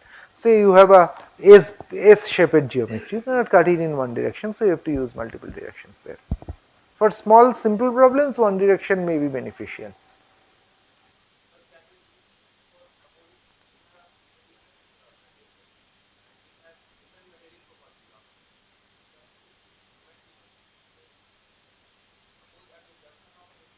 But domain decomposition is different material properties you can well handle without domain decomposition. In the it's I mean composite materials, for example. But you don't need domain decomposition. Domain decomposition is done in the sense that if you are if you can improve the computational performance, this is an algorithmic issue that you have two different properties. So even without domain decomposition you can handle it. Anything else? So let us take a short break, 10 minutes break, and then get back.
calculation. This will be a continuous phenomena now. So what we'll do, I'll explain the Jacobi sequential code and its domain decomposed code, and then we'll hand you over the codes and you can run on your own. So what we are doing, you can look into this figure, this will explain. We have a two-dimensional geometry, but we are doing domain decomposition in one direction, in x direction. So we are seeing how many points are there in x direction, using an algorithm to evenly distribute the points to each processor, and then adding a overlap. After adding the overlap, we have to calculate the local IDs, because when we write the MPI code, we will not write different codes for different subdomains. Each subdomain will execute same code. It will identify where is the starting point, where is the ending point. Starting point is 1 and ending point is somewhere, and that will be using the local IDs only. So we have to do domain decomposition, we have to assign different subdomains to different processors and give a local ID of the internal points. So this code, basically something like this code we will use to do the domain decomposition. And the next important step is that we will do in a 2D problem. So we will take one cell's data and copy it, one of the internal cells data, copy it to the halo layer, to the boundary layer, boundary condition layer, boundary layer is something different, of the next processor, and again do the same thing. We will copy one data from here, take one data from here and copy it back, and this copying in, copying back should be done by the programmer. MPI is not going to take care of that unless you ask MPI to do this.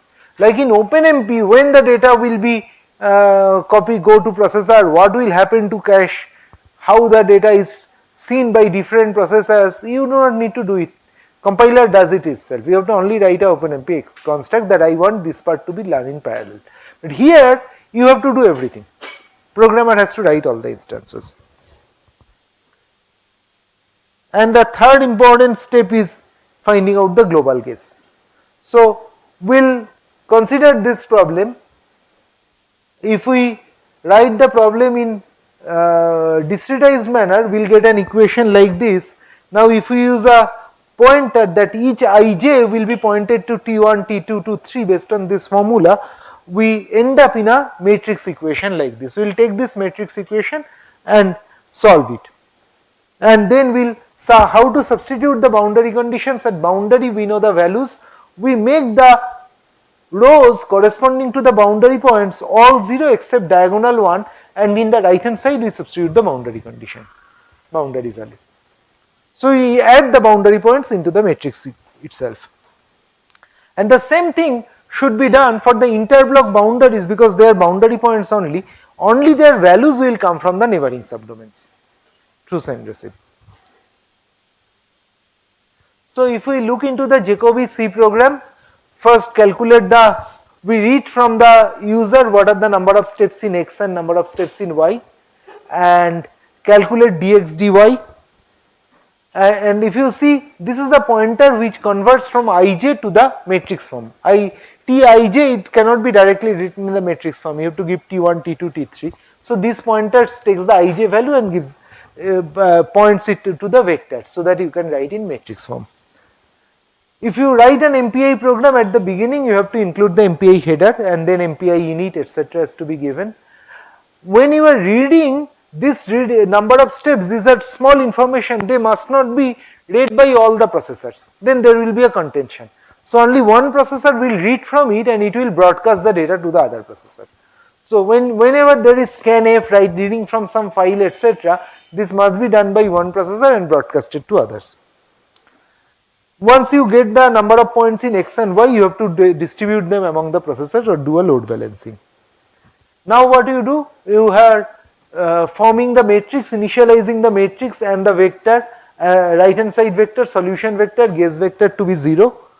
This is initialization, and again everything when you are doing in domain decomposition, you will not do it for the entire geometry.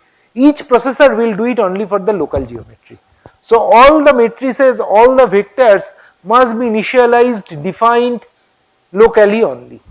And along with that, so everything should be done for local matrix and vector. Along with that, you also have to prepare the data transfer buffer. Data transfer will happen over one column. So you have to make buffer with that. There this data will be written and they will be transferred, and also the receive buffer has to be made. That when it is received, it will be received at this buffer and then it will be mapped to the right location. So copying is not directly possible because it's two different computers. One computer will make a buffer for send, another computer will receive that in the receive buffer and then put it in the right location. Then you define the boundaries, like the diagonal one of the entire matrix was initially defined to be 0, so diagonals are 0, initialized to be 0. Boundary, the diagonal value 1 and the boundary value is what is the boundary temperature, you put it there. And you also define the internal points defined by the coefficients. Again you have to do it for the local matrices. You need to check for the physical and inter-domain boundary lines. If a domain is not the first or not the last domain, if a subdomain, it doesn't have physical boundary conditions at right and left location. Physical boundary condition is applied only for the left and right, first and last domain in the x direction. Top boundaries are always there, but these two are not there. So there you cannot put the physical boundary condition values. The b's will not be 1 or 0. The b value which is going into the right hand side vector must be the exchanged value. Now you write down the solution. When does the MPI routine, MPI receive return? I will come into it. You start with a guess value, calculate the updated value, find the difference between updated and guess, find its maximum, whatever is maximum that comes in the global. If global is less than a value, this is already specified, global error max is say 10 to the power minus 16. If global is less than that, you come out of the iteration, else you continue with the iteration and change xj is equal to xoj becomes the new guess. So here if we think of doing an MPI parallelization, we'll run this loop only for the internal points. Each subdomain will run only for the points given to that subdomain, not for the entire domain. Once you get the global error, instead of this global error you have to use MPI reduction. This global error becomes a local error. Each subdomain will find its local error only. Global error can only be found after you combine all the local errors and find what is maximum for that. So an MPI reduction operation is required. And once you solve this x, you are updating the boundary values, inter-domain boundary values also.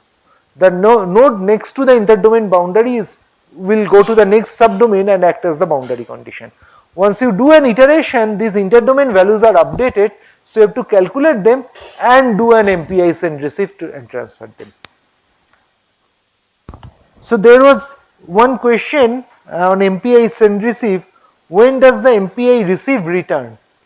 So MPI, we are using MPI send and MPI receive, which are blocking calls. There are non-blocking calls, I am not showing it here. MPI send and receive both return together. If I send you and you complete the receipt, then both send and receive will return. If you do not receive it, send will not return, receive will also not return. And if a receive doesn't find any matching send, it cannot start work, it will never return.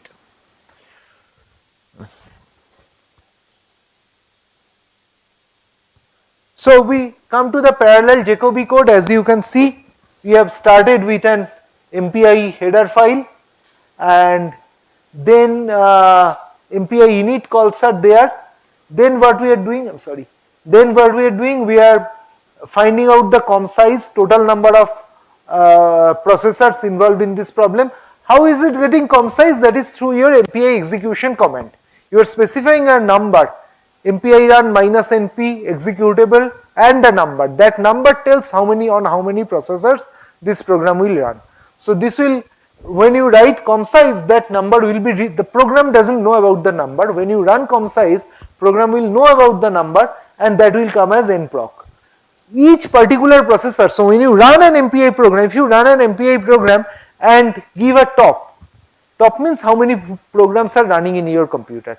You will show, if you run it over 8 processors, you will show that 8 A.out or 8 executables are running. So each processor is independently running one of the executable and they are running it in parallel. But each processor should know what is it in that it's running completely locally, but it should also know what is its ID inside the communicator. Among all the processor, what is its ID, because based on the ID we will do some of the operations, finding out next processor, mapping it to the right subdomain, etc. That comes from MPI com rank. And then my rank 0, that means the processor whose rank is 0, we call it master processor, that reads from the user number of domains in X and Y, and then it broadcasts to the other processors. And then each processor locally calculates what is the step size, what are the coefficients, etc. And then you calculate the number of step size, do the domain decomposition, basically distribute among different processors, add the halo cells, all the steps are done here. You incorporate the domain overlap, add the number by 2.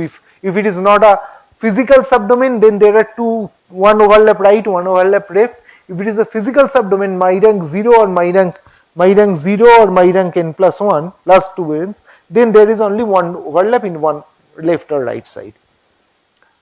And then you allocate the local matrices. When allocating this local matrices, this number node X is the subdomain length in X direction, number of point in X direction for the subdomain.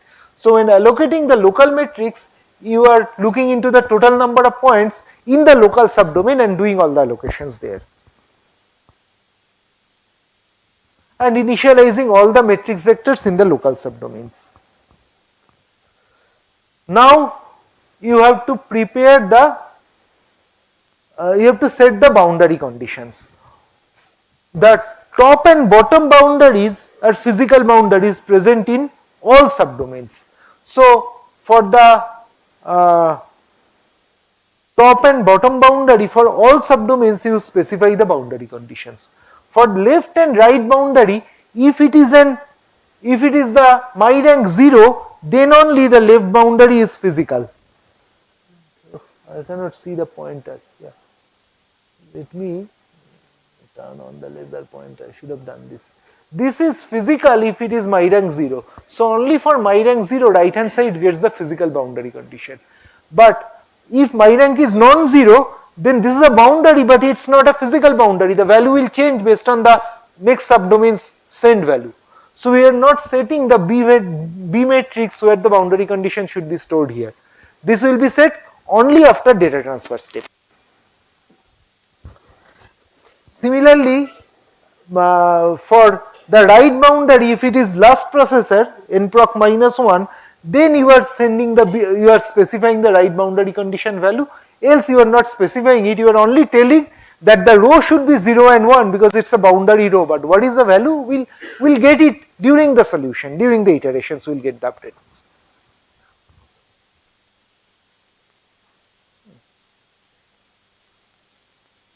And these are only we are defining the boundary rows, we are not setting the boundary conditions. Now you set the internal coefficient matrix, and this is again done for each of the local matrix. See, each processor is running the same program. Only the same program is run on each processor, only based on the rank we are changing some of the conditions. But essentially same program is being run by all processors. You set the boundary conditions like this, then you make the data transfer buffer that all the points in Y will go to the next boundary. So the data transfer buffer send to right, send to left, received from right, received from left, they are sent here. And then you are populating the data transfer buffer by the last updated X values at the beginning of initialization. And then transferring the data from right to left, left to right. Here we are doing this odd even processor sending data, odd processor sending data, and even receiving, even sending data, odd receiving data. We are doing an odd even branching to avoid bottleneck. Both the processor 1 and processor 0 are exchanging data. Both of them should not try to send, or both of them should not try to receive. First even is sending, 0 is sending, 1 is receiving, then 1 is sending, 0 is receiving. If we do not do that, both of them trying to send, nobody will receive and receive will never return. So the program will stall there. And this will do during the hands-on session. What happens if you don't do the origin branching? Avoiding bottleneck and look into the boundary domains, they do less data transfer. Because this is done, the data transfer is, some data transfer is not down for the last processor, for the first processor, etc. So they do less data transfer. Received data is mapped into the B vector. So when you receive the received data is where? It is received as received from L. When you come to the B vector, this received from L is copied to the B vector. B vector stores the boundary condition. So received data, earlier we have set the rows only, we have not set any boundary condition there. Now received data is coming and sitting on the boundary. Then you do the iteration, finding out local error, put a barrier, use a reduction operation to find global error from local error, check if global error is less than the specified value, and if it is so, then say that it has converged. If it converges, you call MPI finalize and come out of it. You might write the data results also, the results. If we program ends here, if we see the results, it shows a continuous curve. If you see for 100 into 100 matrix, the CPU time is reducing, but it doesn't reduce after 8 iterations, after 8 processors, because communications problem size is small, but communication time is increasing. For a 400 into 400 matrix, it reduces up to 12 processor and it doesn't reduce after that, because again problem size is small, communication to compute ratio, that is not favorable. So for small problems you cannot use large number of processors. For large problem we are looking into 10,000 by 10,000 matrix. We can see that even after up to 24 processor, the computing time is coming down. Now if we see the computational time, solutions are continuous over block boundaries. Parallel performance is better for larger problem. For n is equal to 100 and 400, performance at higher number of processor falls. For n is equal to 10,000, if you see 1 to 2 processor, time reduced by 7 times. 2 to 4 processor, time reduced by half, 4 to 8, time reduced by more than 3 times. So is it a super scalable process? The number of processors are increasing and speed is increasing faster than that. We are using 1 to 2 and speed is increased by 7 times. That is violating the theory. In theory you said speed up is less than the number of processors. So what is happening here? Is it super scalable? What is definition of speed up? Parallel speed divided by speed of the most efficient program for solving the problem. Therefore, we are not probably using the most efficient algorithm. Why aren't we using this?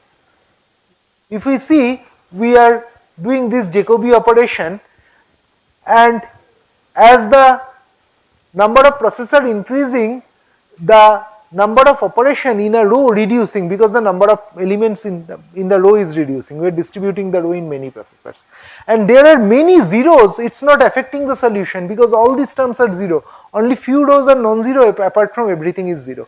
But still, when you are doing the sequential program or even in the parallel program, we are always doing the multiplication by 0. We are not discarding them. If we think of an efficient solution, we can very easily discard the multiplications by 0. So this is the sparse matrix. So an efficient implementation will only consider non-zero elements, because these are which matters. Multiplying with 0 gives us 0. So if you remove all the 0 multiplications and write the matrix like this and still do domain decomposition, sequential time, which was 700 seconds, comes to 11 seconds, and parallel computing time, then there are some cache miss. So if you use a cache friendly solution, the sequential time comes to 7 seconds. From 700 seconds, just by making an efficient implementation, you can bring down the computational time to 7 seconds in a sequential process. And therefore, we have to make a parallel program. I have not shown you here, but ideally you should make a parallel program based on the most efficient sequential algorithm. So there what will happen, we are taking not taking the cache friendly one, the other one 11 second is the sequential time.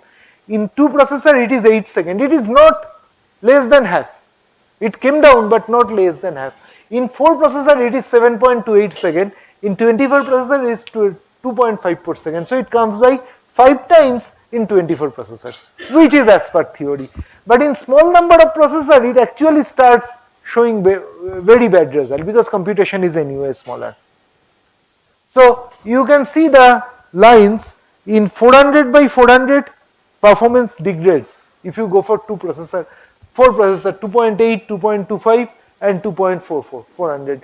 In 1000 by 1000 performance increases, in 20,000 performance is better. If you go for a million, then you will start seeing more reasonable performance. So you anyway have to have a large problem in order to use MPI or in order to go for parallelization. For small problem it will be counterproductive. Linear speedup will be obtained at M. So I come to the end of this.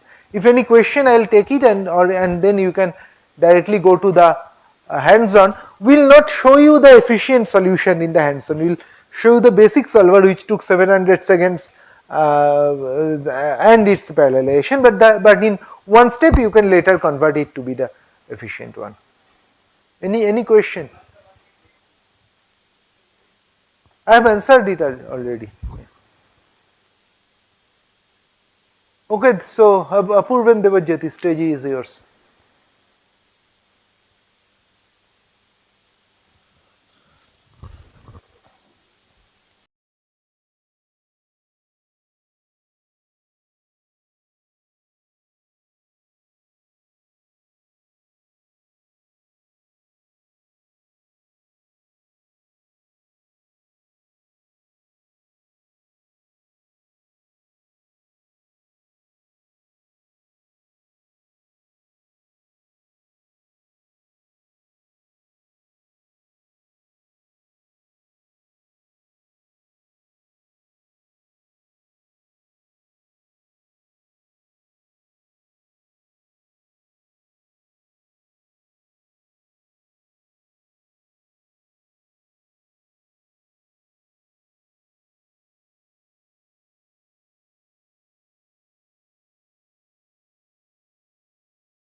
Hello?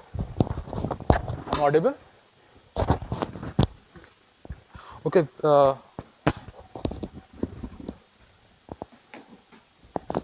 Everybody please log in, check your Slack account. There I have uploaded the details how to get your module loaded and everything. I will show it once more here. So, yeah.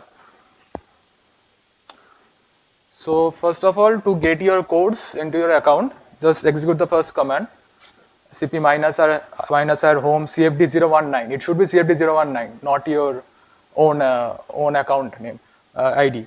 So do this. You will be getting MPI day2 folder into your account. So please confirm if you have done this. Log into your account and just do the first command, cp -r home cfd19 MPI day2. MPI day2 space /.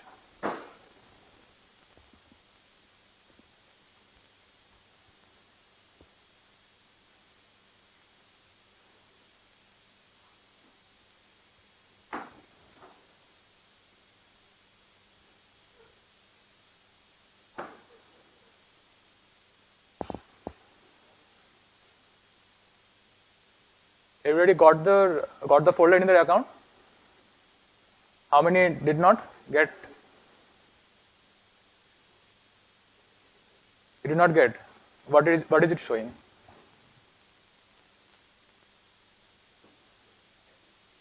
Are you in your account? Are you in your account, inside your account? Save yeah, do cp minus r, then everything, then space dot slash space. No.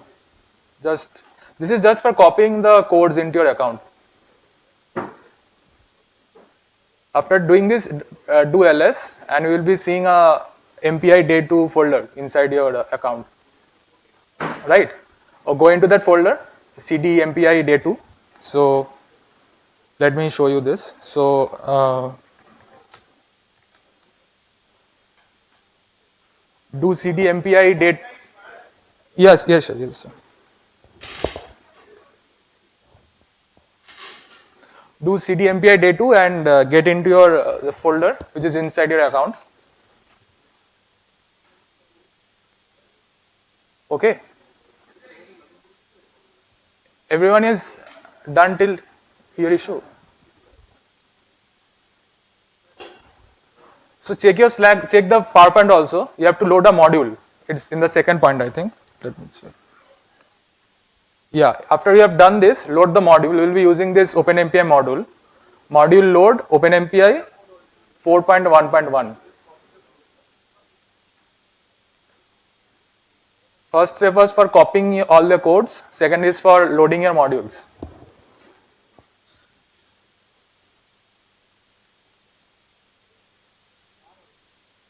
To check if you have loaded your module or not, just do module space list. So I have loaded my module. If I do module list, I will be getting this. So everybody should be getting this module list OpenMPI 4.1.1. Everybody done till here? Anyone who has?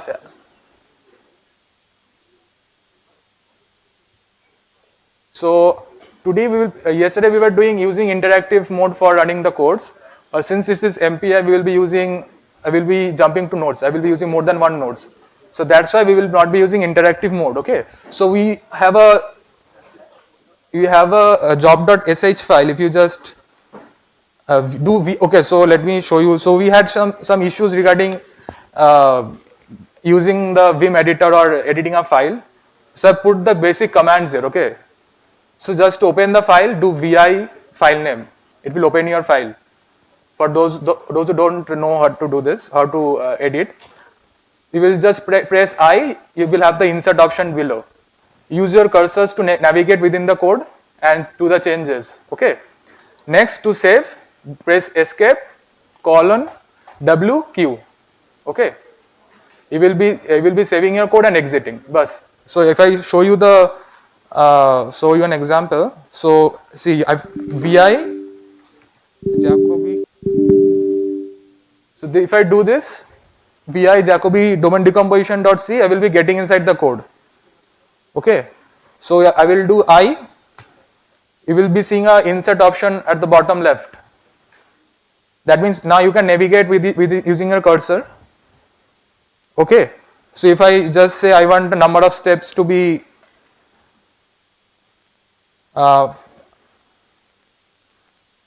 50 and 50. Okay. So my changes have been done. Now to save this, press escape :W_Q. So if I show you again, if I do vi, you will be seeing the number of steps are 50-50. Okay. So hope this is clear right now. We have to edit the batch script, so we have to show this. So sorry.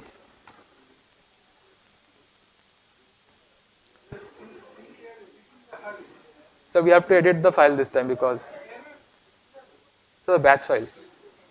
Yes, that job file for changing the tasks, number of processes.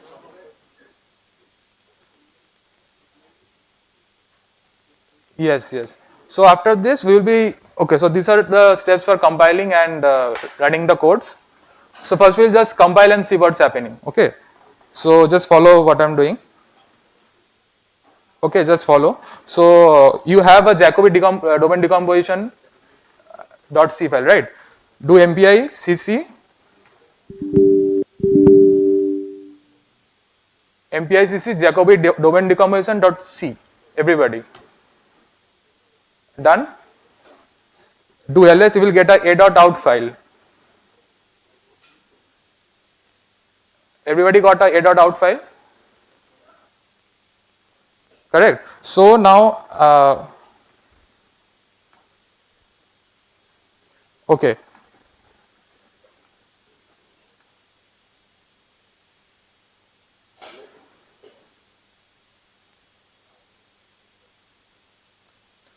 Everybody got a dot out file?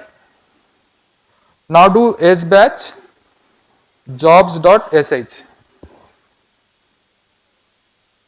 Okay, press enter. Now we will be getting a job ID. Job ID is 21121. So do SQ.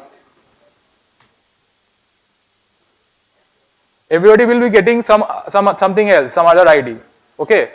So this is the ID of the process we are running. So to check the answer, do ls. You will be getting a file name job dot your process ID dot out. Do ls, everybody. So see, my job ID is 21122. So I got job dot 21122 dot out. Check what is your job ID. Everybody.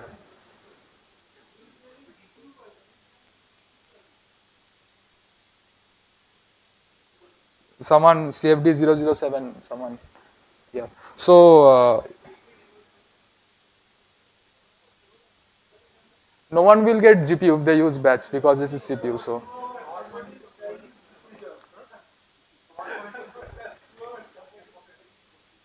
So did everybody get this job dot their ID dot out after ls?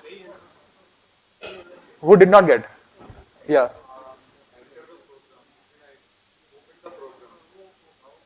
Yeah. Approve.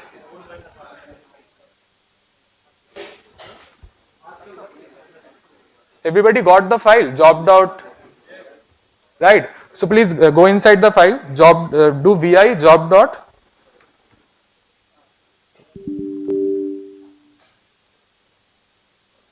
Are you getting something like this? Yes.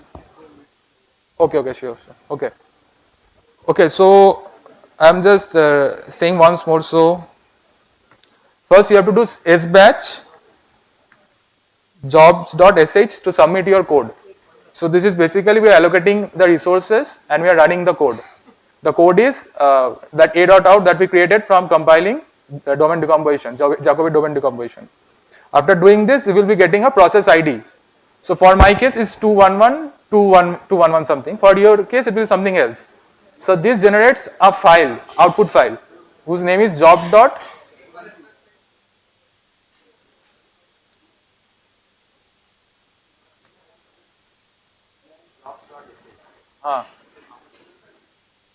So vi jobs.sh. Okay, so everybody do vi jobs.sh once. Done. Okay. So inside there exe is that MPICG or a dot out for everybody. Please change that to a dot out. Vi space jobs.sh. So those who don't have a dot out, please change that to a dot out. MPICG, this part exe. I think some will be having MPICG. So change that and do a dot out. After that, press escape, then colon WQ and exit. Done. So everybody have done this. So now do sbatch.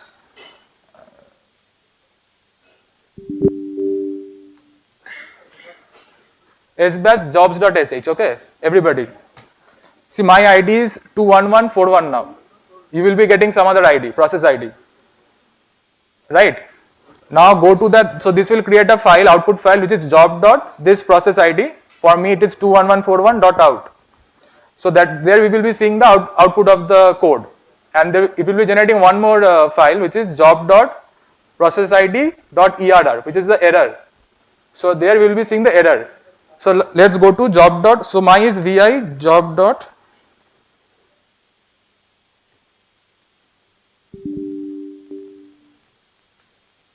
Okay, so this is the file. Dot out for output.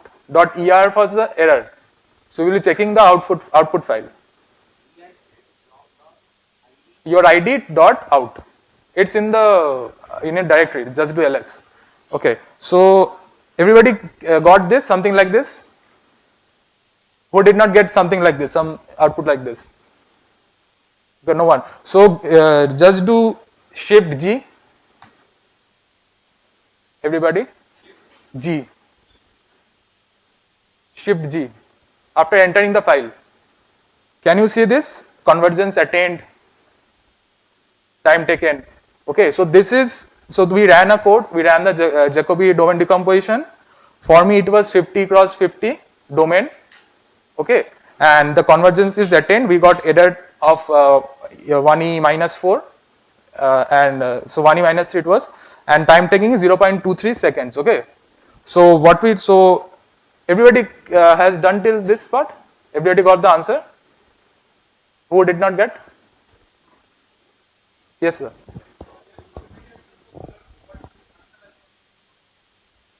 Did you change that exe to a dot out? So we did not get this.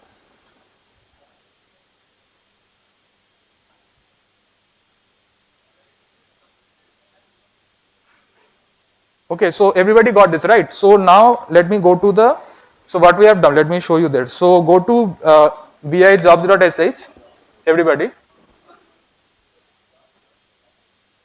Okay, so it shows that n nodes equal to 8, n tasks is equal to 8.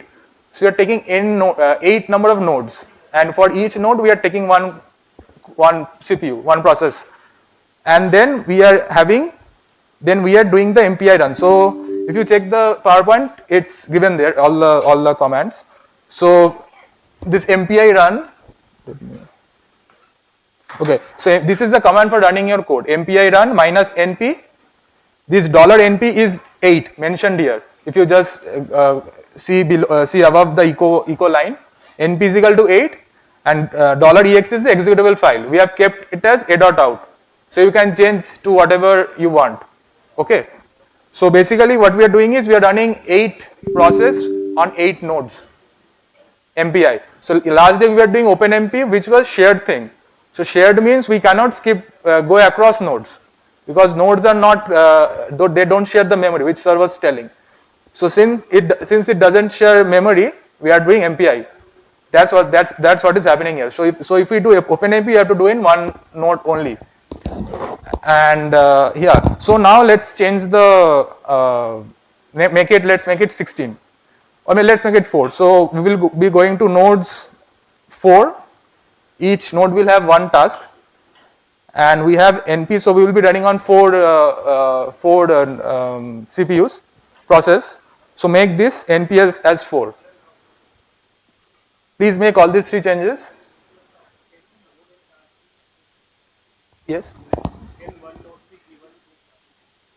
Can one node? Yes, definitely. Actually, yes. Yeah. So the thing is that in Paramutkars, they are having that infinity band is connecting 2 nodes, which is I think 100 Gbps. So it's best to use that. Within the nodes, I think it's 10 Gbps. I'm not sure. So if you go across nodes, so one node, one task will be getting 100 Gbps of speed. So that's why I'm doing one node, one task. You can do, so one node has 48 cores. You can go till 48. But for that we can do OpenMP only. So yeah, so that is thing. So everybody change this 444. Okay, do escape WQ. After that do sbatch. Sorry, sbatch jobs.sh and submit. You will be getting another ID. Do the same thing. vi job.21180.out. No sir, no sir. No, so they will be showing some error in interactive mode. It will be done, but they will be that fabrics errors will be showing. Yes. Sir. So do the same thing. You will be getting a job.2118 minus 21180. So let me show you vi job dot.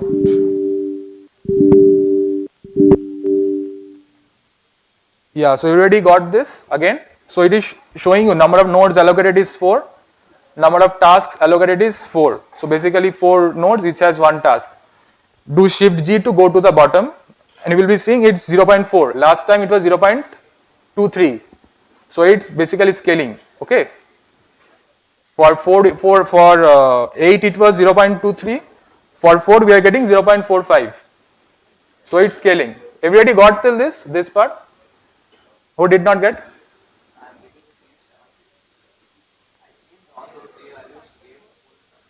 Did you save that? I think just check once if it's saved or not.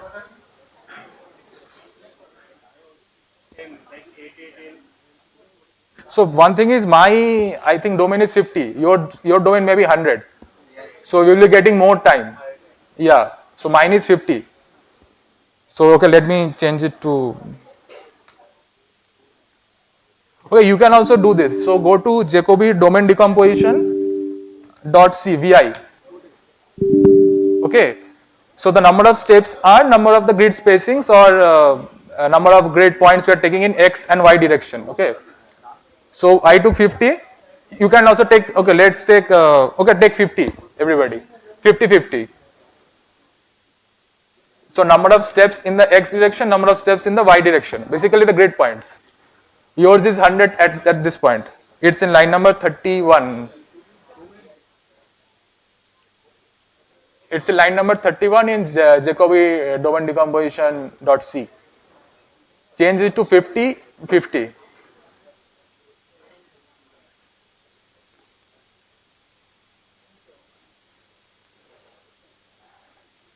And do the same thing. So WQ and do sbatch jobs.sh.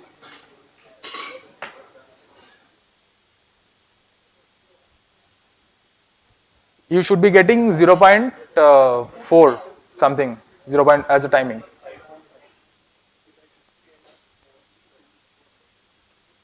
$54 for 100. Yeah.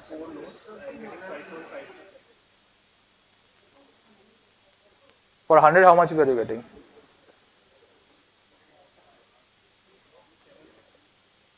Shouldn't be like this. Check your jobs.sh file once, okay. So everybody got, should be getting for 4 nodes 0.4 seconds, 0.45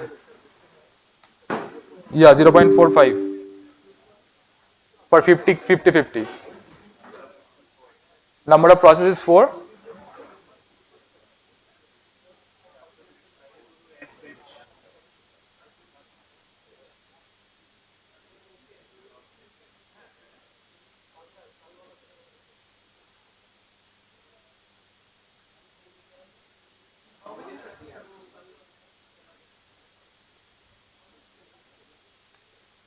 It's 4, sir.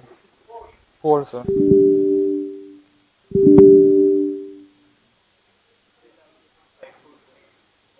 Okay, it meant is your time decreasing with increasing the process? Just check that. Yeah, and you should be getting less time than 100. That's also one. Check all those.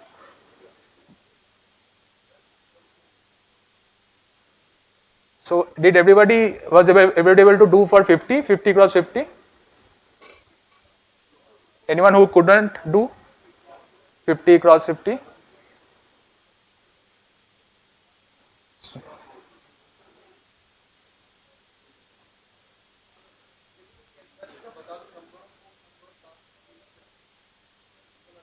Okay.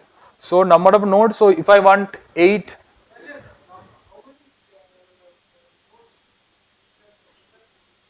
So the configuration is 48 process in one node. And I am going across nodes, that's why, sir. That's why I am.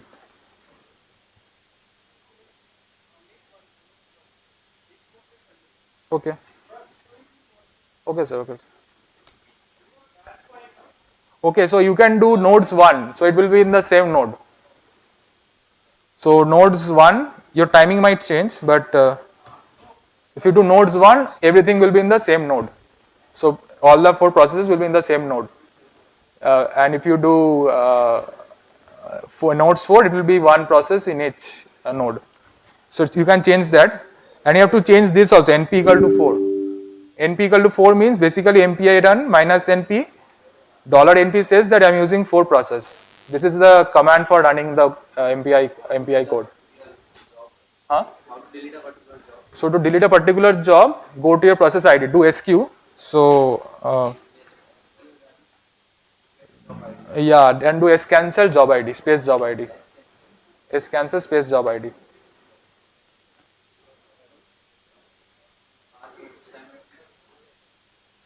Yes. For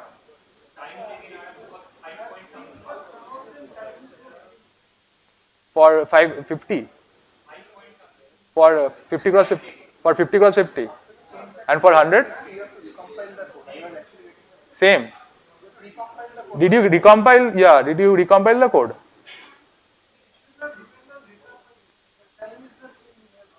No, sir, you have to, for 50, they have to recompile. They have changed in the code. So, okay, sir.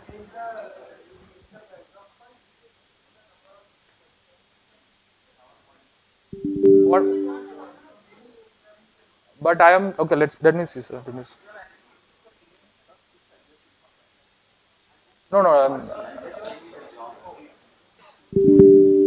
let me see them.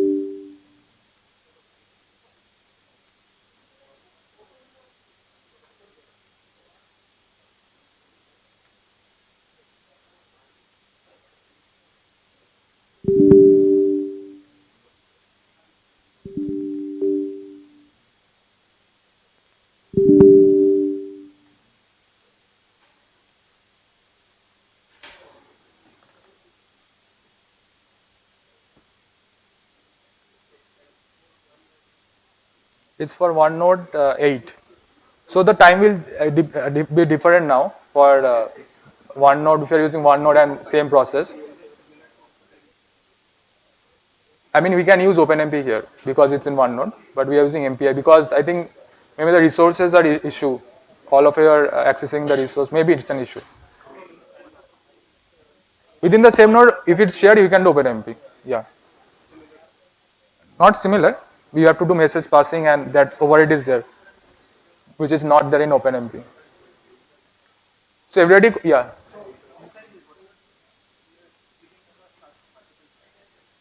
Yes.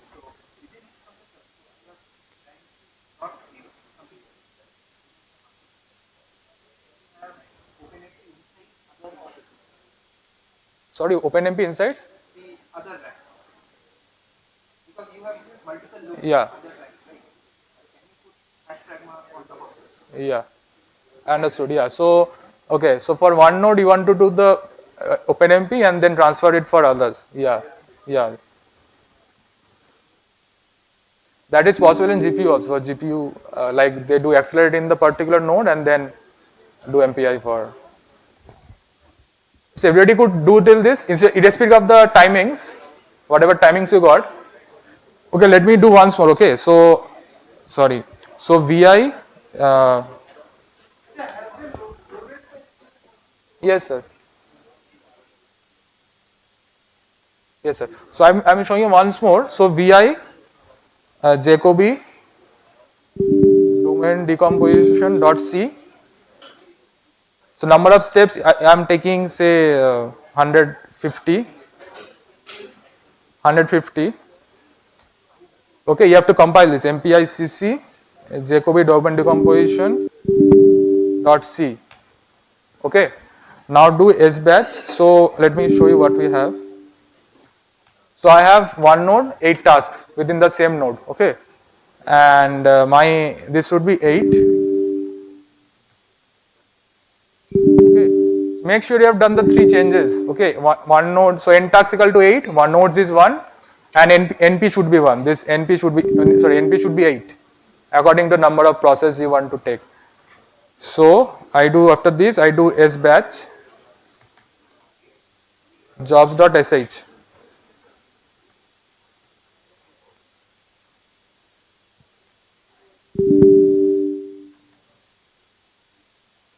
So you can see here number of nodes allocated 1, number of tasks allocated is 8 for me here. Okay, it's still running. Just make sure. Yeah, I got 7 seconds here. Yeah, that's some shared. So I got 7 seconds here. Someone else. So I did 150, 150. So is everyone getting close to 7, 7.5, 7, 6, 8, something like that maybe?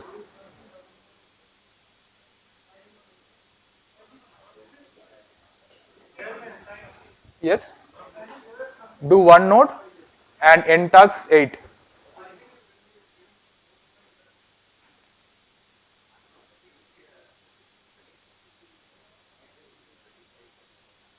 Because it's still going on, just go back. So one more thing is, okay. So for those who are not getting convergence at end, to check that do TAIL,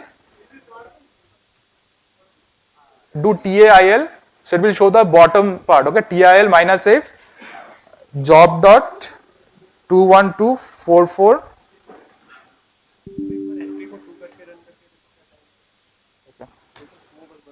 Okay, do this one. Okay, do this one. It will be showing the bottom of your bottom part of your file. File में वो क्यों नहीं है, कौन सा file run हो रहा है वो कैसे पता चलेगा, कौन सा कोड रन हो रहा है? जॉब खोलो A dot out. नहीं, कोड कौन सा रन हो रहा है? ए डॉट आउट तो हाँ, वो जो मैं सब में वही A dot out किया है ना, तो जो भी कंपाइल करूंगा A dot out ही आएगा. जॉब एग्जैक्ट कंपाइल कौन हो रहा है, कौन सा कोड? वो तो बाहर कर रहा हूँ ना, अंदर नहीं कर रहा हूँ. बाहर कंपाइल कर रहा हूँ. बाहर कोड लाके बाहर कंपाइल हो रहा है. यहाँ पे कंपाइल हो रहा है, PICC, सॉरी. तुम जॉब खोलो अपना वीआई जॉब्स.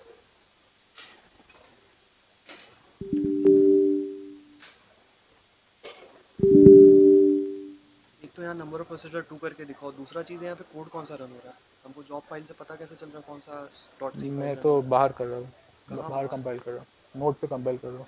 तो उससे कौन सा कोड रन होगा ये कैसे पता चलेगा? एक ही तो कोड है. उसमें तो बहुत सारा है फाइल. नहीं, एक ही, दो ही कोड है. एलएस करो. दो ही है, जैकोबी डोमेंटिफिकेशन और ये इम्प्लिसिट.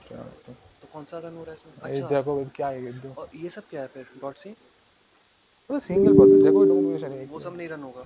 अब मैं तो सिर्फ जैकोबी डोमेंटिफिकेशन कर रहा हूँ, उसके बाद अब बाकी क्या कर रहे हैं उनको थोड़ी पता है, तुम कर रहे हो ना ये भाई. सबको बोल रहा है.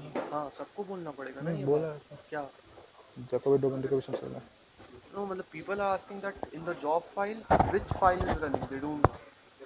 No, They have to note down the number. it's a Jacobi decomposition. No. Job. Which job? No. If you'll open the job file, vi jobs, जो खोल लो. So here we give a code name like .c file which is being executed. So there is no .c file. It's optional. It's, yeah. Only the domain. Yeah. What you give, usually you make a executable, name the executable Yeah. and put the executable. But they're having issues, so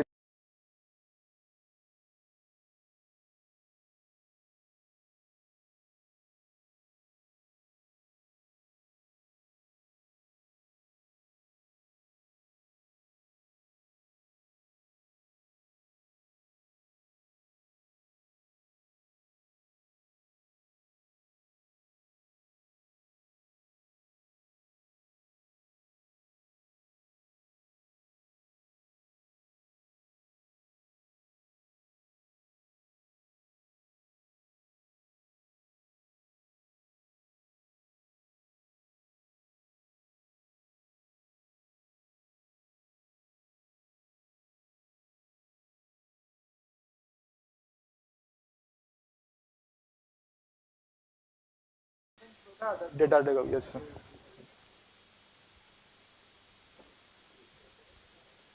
So everybody got like close to 7 seconds.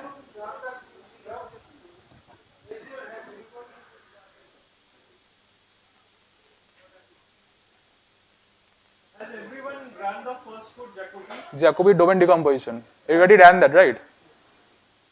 कोई doubt है? Raise your hand. So did everybody do 150, 150 and how much time did you get? I got 7.7. Yeah, like that, right? Okay, so let me show you the, so this was,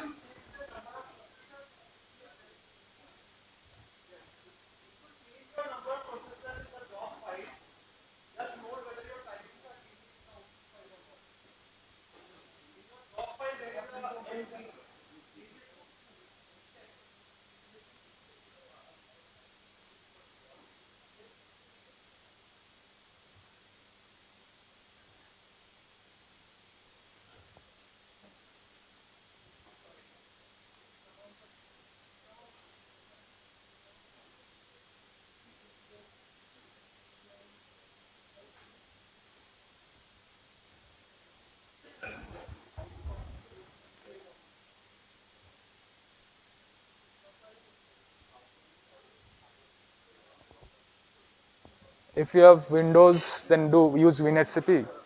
If you have Windows, use WinSCP. It's easier with that. WinSCP. Okay, let me. And if you have Linux, and you have to do SCP minus R, all that. Check the manual, Utkarsh manual. You can.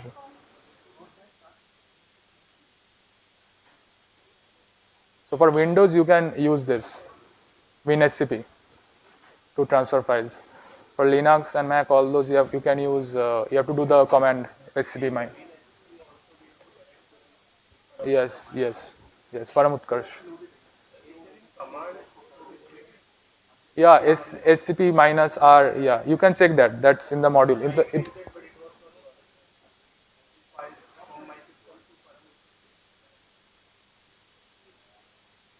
Okay. Just check once, because it should be SCP. So SCP minus R if it's a folder. So from these two, so these two, that ID should be. It should be like that.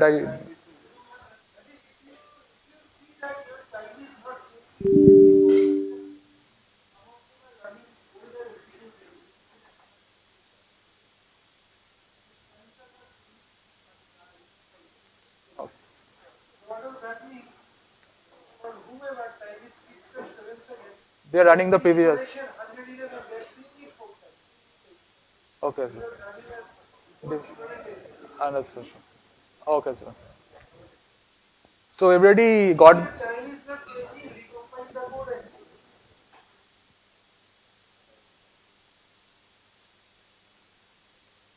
So everybody got till that 150 cross 157 seconds about. Who did not get that? Anyone? Okay, so this was domain decomposition basically. So next we will be doing data decomposition. It's a F9 Photon 90 code. So we will be having a mpicg.f90 there. mpicg.f90 file. Okay. So that is, so we are taking a, so just go inside the file mpicg.f90 by vi mpicg.f90.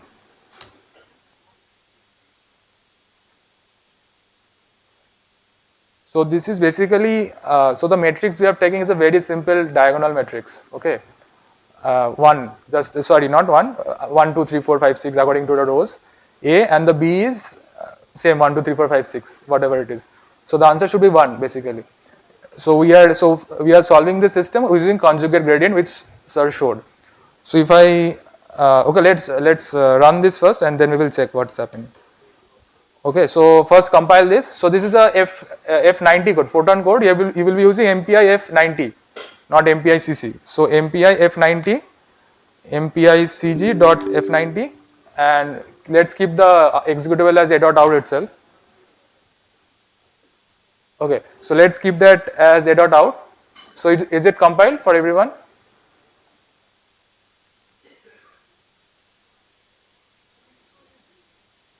Conjugate gradient, data decomposition.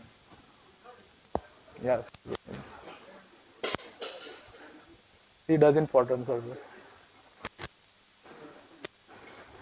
Okay, so everybody compile the code, right? So just let me run one, and then yes, sir.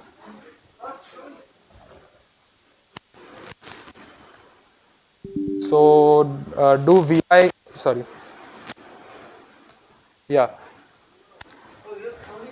yeah,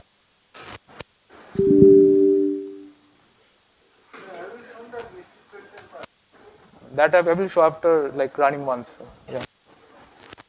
So let's check the job.sh.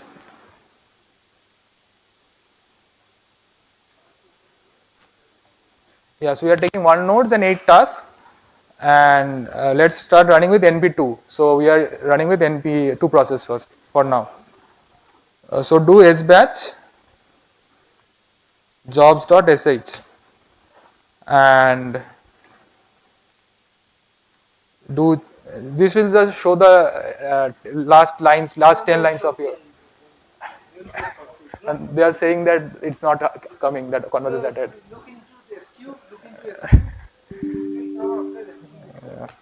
Okay, so SQ, 11331 is still running, right? okay, someone took 150 nodes, please cancel that. Okay, it's CFD 063. Who is CFD 063? Whoever it is, just do S cancel 21303. Okay, do S cancel 21303. Okay, so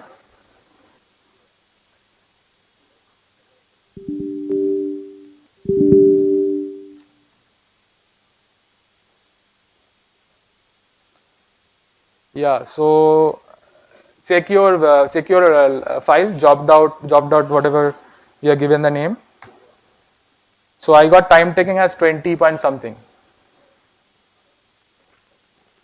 Everybody got 20?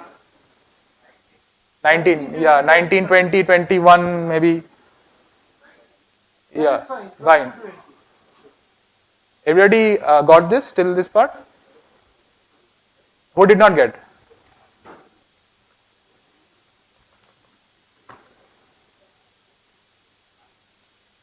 Everybody got, right?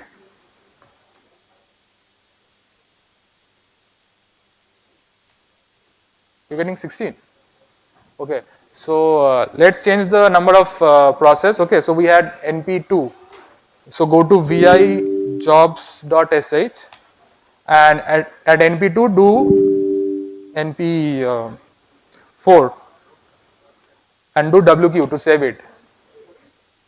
I will show you again. So jobs.sh do np4 for process. First we started with 2.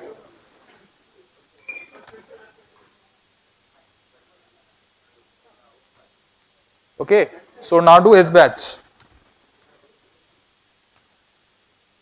right?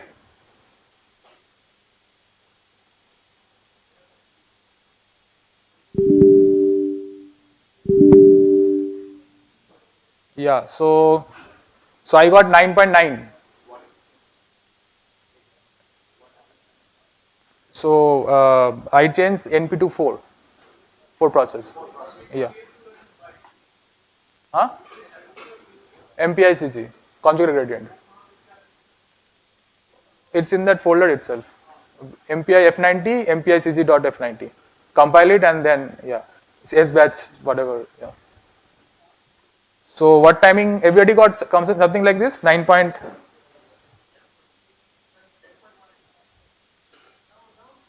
Yeah, okay, sir.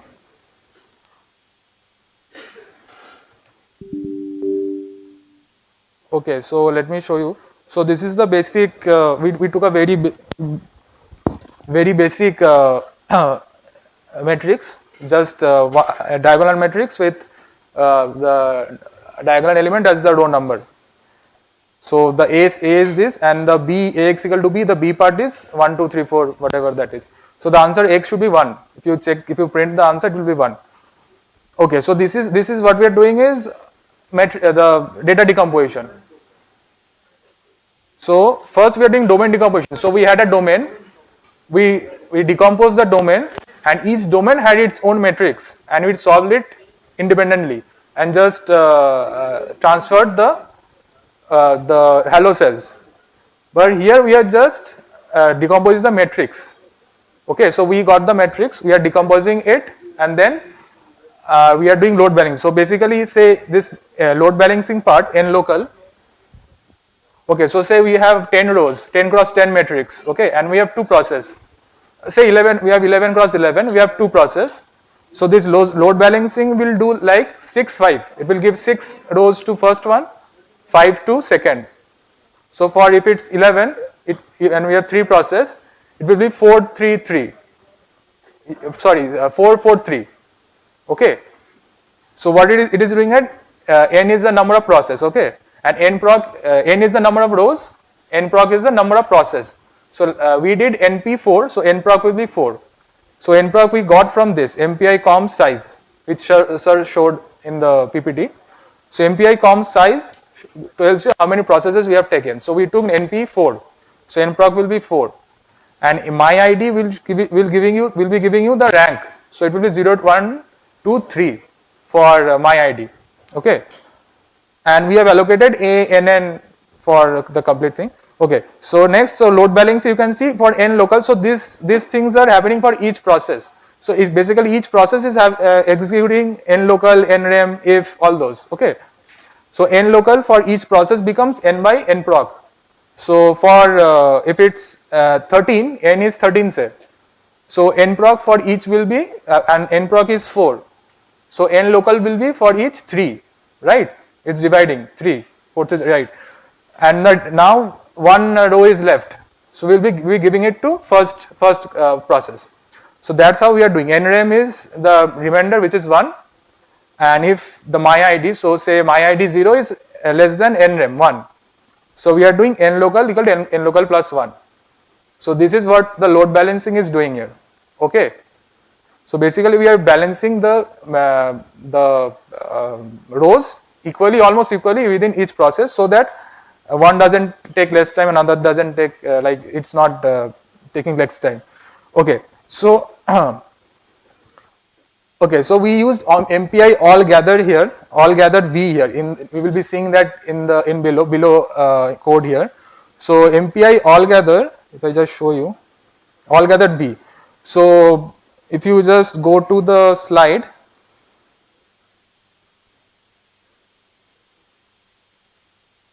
yeah. So MPI all gather means it will be gathering everything to the master 0 process, okay, or whatever you mentioned it. So MPI all gather means it will be gathering everything and transferring it to every other process, all the processes. So all gather V will be having the gathered vectors in every process, and V is just mentioning that the chunks that we are taking are not equal. So for this case, if we have 13 and 4 process, we will have 4 3 what we have 3 3 4 3 3 3, right, something like so that 4 3 3 3. So this that is not equal chunks. One is having 4. So for that you have to give all gather V or gather V or scatter V. Everything will be all those V's are for the unequal chunks part. So we are using all gather V. So if I just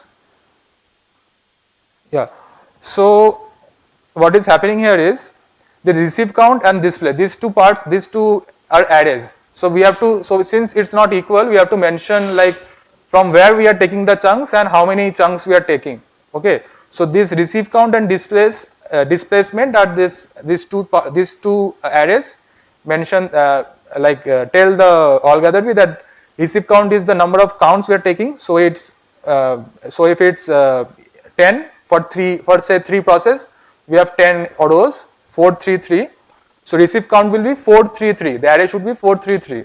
So it means that from the first process we are getting 4, from the second process we are getting 3, and from the third process we are getting 3. And displacement is the how in the main when the chunks are gathered together, how at what place will the chunks be placed. So displacement for first process, it will be placed at the 0th or 1th, whatever is your, if it's C it will be 0th, and if it's 4th it will be 1. So say C, for C it will be at the first place, so there is no displacement, right. So you have 4 3 3, 4 will be going to the first place, alright, 0 displacement. So the next will be 3, the third 3 from the second process will be getting 3. So if I show you this, so from the okay, let's see from here. So we had 4 for 0 here, okay. So for that displacement is 0, but for the first process, it will be displacement will be 4. So after displacing 4 places in the main vector, we will be placing the chunk, all right. So the next third process, it will be 3, displacement will be 3. So 4 4 8. 3 displacement, then it will be placing the chunk from the third process. So this is an array, okay. This array should be mentioned, it should be kept in all the process. If it will be better if you keep it in all the processes. So yeah, so receive count and displacement is calculated like that. So if I go up here, yeah. So receive count is basically n local. So receive count is from each. The local is the how many metrics, how we have decomposed it. So receive count will be having that thing only. So 4 3 3. So it's basically n local. and the displacement is calculated by receive count plus the previous displacement. You can check this. And the reason we have done call MPI barrier, the reason is that you can see the receive count is being used to calculate displacement here, right? So if we don't do receive barrier here, it might happen that one process has escaped, it has completed and is doing displacement I calculation, but that receive count hasn't been done. So that might happen, so we place the MPI barrier. Okay. So next, okay, let me show you this. Okay, so what we are doing here is we are decomposing the matrix and we are parallelizing the matrix vector multiplication, which is the computational intensive part. Okay. So we have two here, AX0 and APK, if you can just see. So what we are doing, we have say 10 cross 10, two process 5 5. So APK and AX0 has been calculated in each process. So we have five vectors in each process, yeah, right. So but we need the complete thing to calculate the next steps, complete 10 vector. Is it okay? Like PK is, so if the matrix is 10 cross 10, A is 10 cross 10, P is 10, okay. So APK should be 10 cross 1. So but if we do matrix, we are decomposing it to 5 5 matrix, so we are getting 5 vectors, 5 cross 1 in two process, but we'll be needing the complete 10 to calculate the next steps. So for that we are doing all gathered V, okay. So all gathered V is taking the two chunks 5 5, making it 10 and giving it back to all the process. So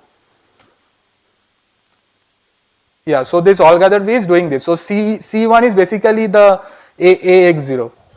Okay, if you check this part, C1 is C is basically AX0. So we are taking it as C and we are storing it as AX0 here, which is the fourth parameter. Okay, so basically AX0 is present in all the process now. So all the processes are doing this part.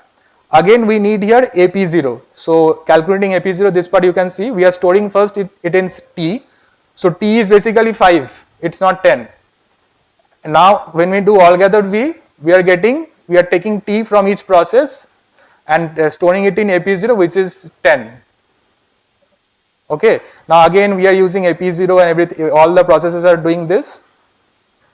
And yeah, now then we are all reduce. Okay, this is done. We are calculating the norm, which is the error, and if it is let me just, yeah, if global norm is less than tolerance, we are exiting. Okay, so what is this MPI all reduce? We are, since the norm is calculated for by each process, we are taking the all reduce to take the global norm, which is the maximum of all the errors. Norm is basically the error here. So we are taking the maximum of all the errors and storing it in global norm, and we are checking if global norm is less than tolerance, whatever we have mentioned, we will be exiting the loop. Similarly, the all reduced time here, you can see since all the processes will be doing this, each one will be having their own time. Okay, so we are taking all reduced to get the maximum time. So if you can do it yourself, you just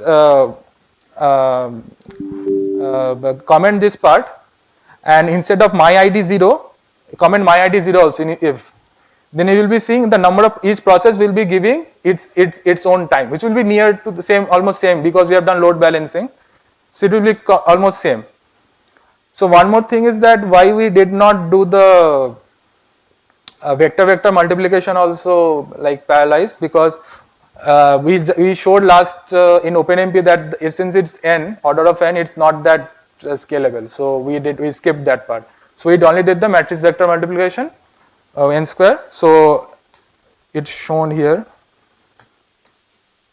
Yeah, so you can see here we have just done APK and AX0. Okay, and yeah, so this is how this is data parallelization, or breaking down, decomposing the data. So you can check for some other cases also. So MPI is definitely.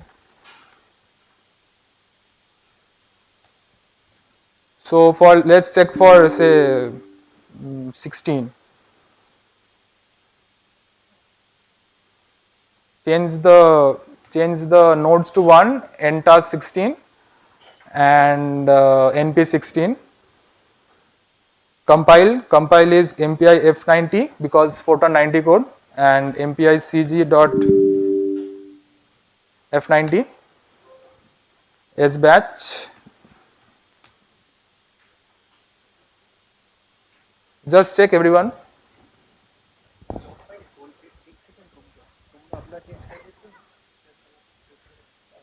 कौन सा? Oh yeah. Okay. Okay, jobs.sh, just do, we will be taking one node and 16 tasks in the same node. So change n task equal to 16, np equal to 16. Okay. Just check, we will just check the timing once, what's happening. So n task is equal to 16 here, third line, and np equal to 16. Okay, I did this batch, I think. Okay.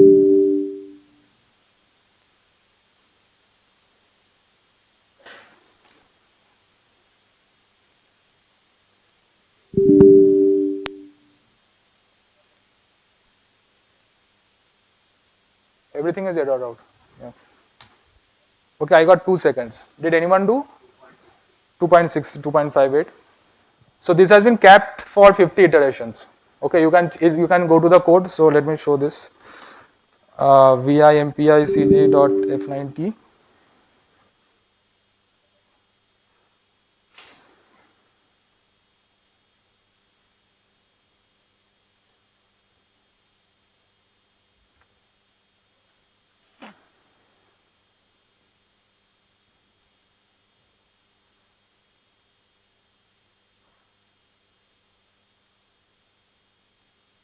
Okay, yeah. So see, do while iter less than max n. So max n is set as 50. Okay, so we are not taking the error into account here. We are just going till 50 iterations. You can change it to whatever you want, and you can also change it to this norm error. So if error is less than error is greater than tolerance, you can check till that also. Okay, so you have to just do while greater than do while error greater than tolerance.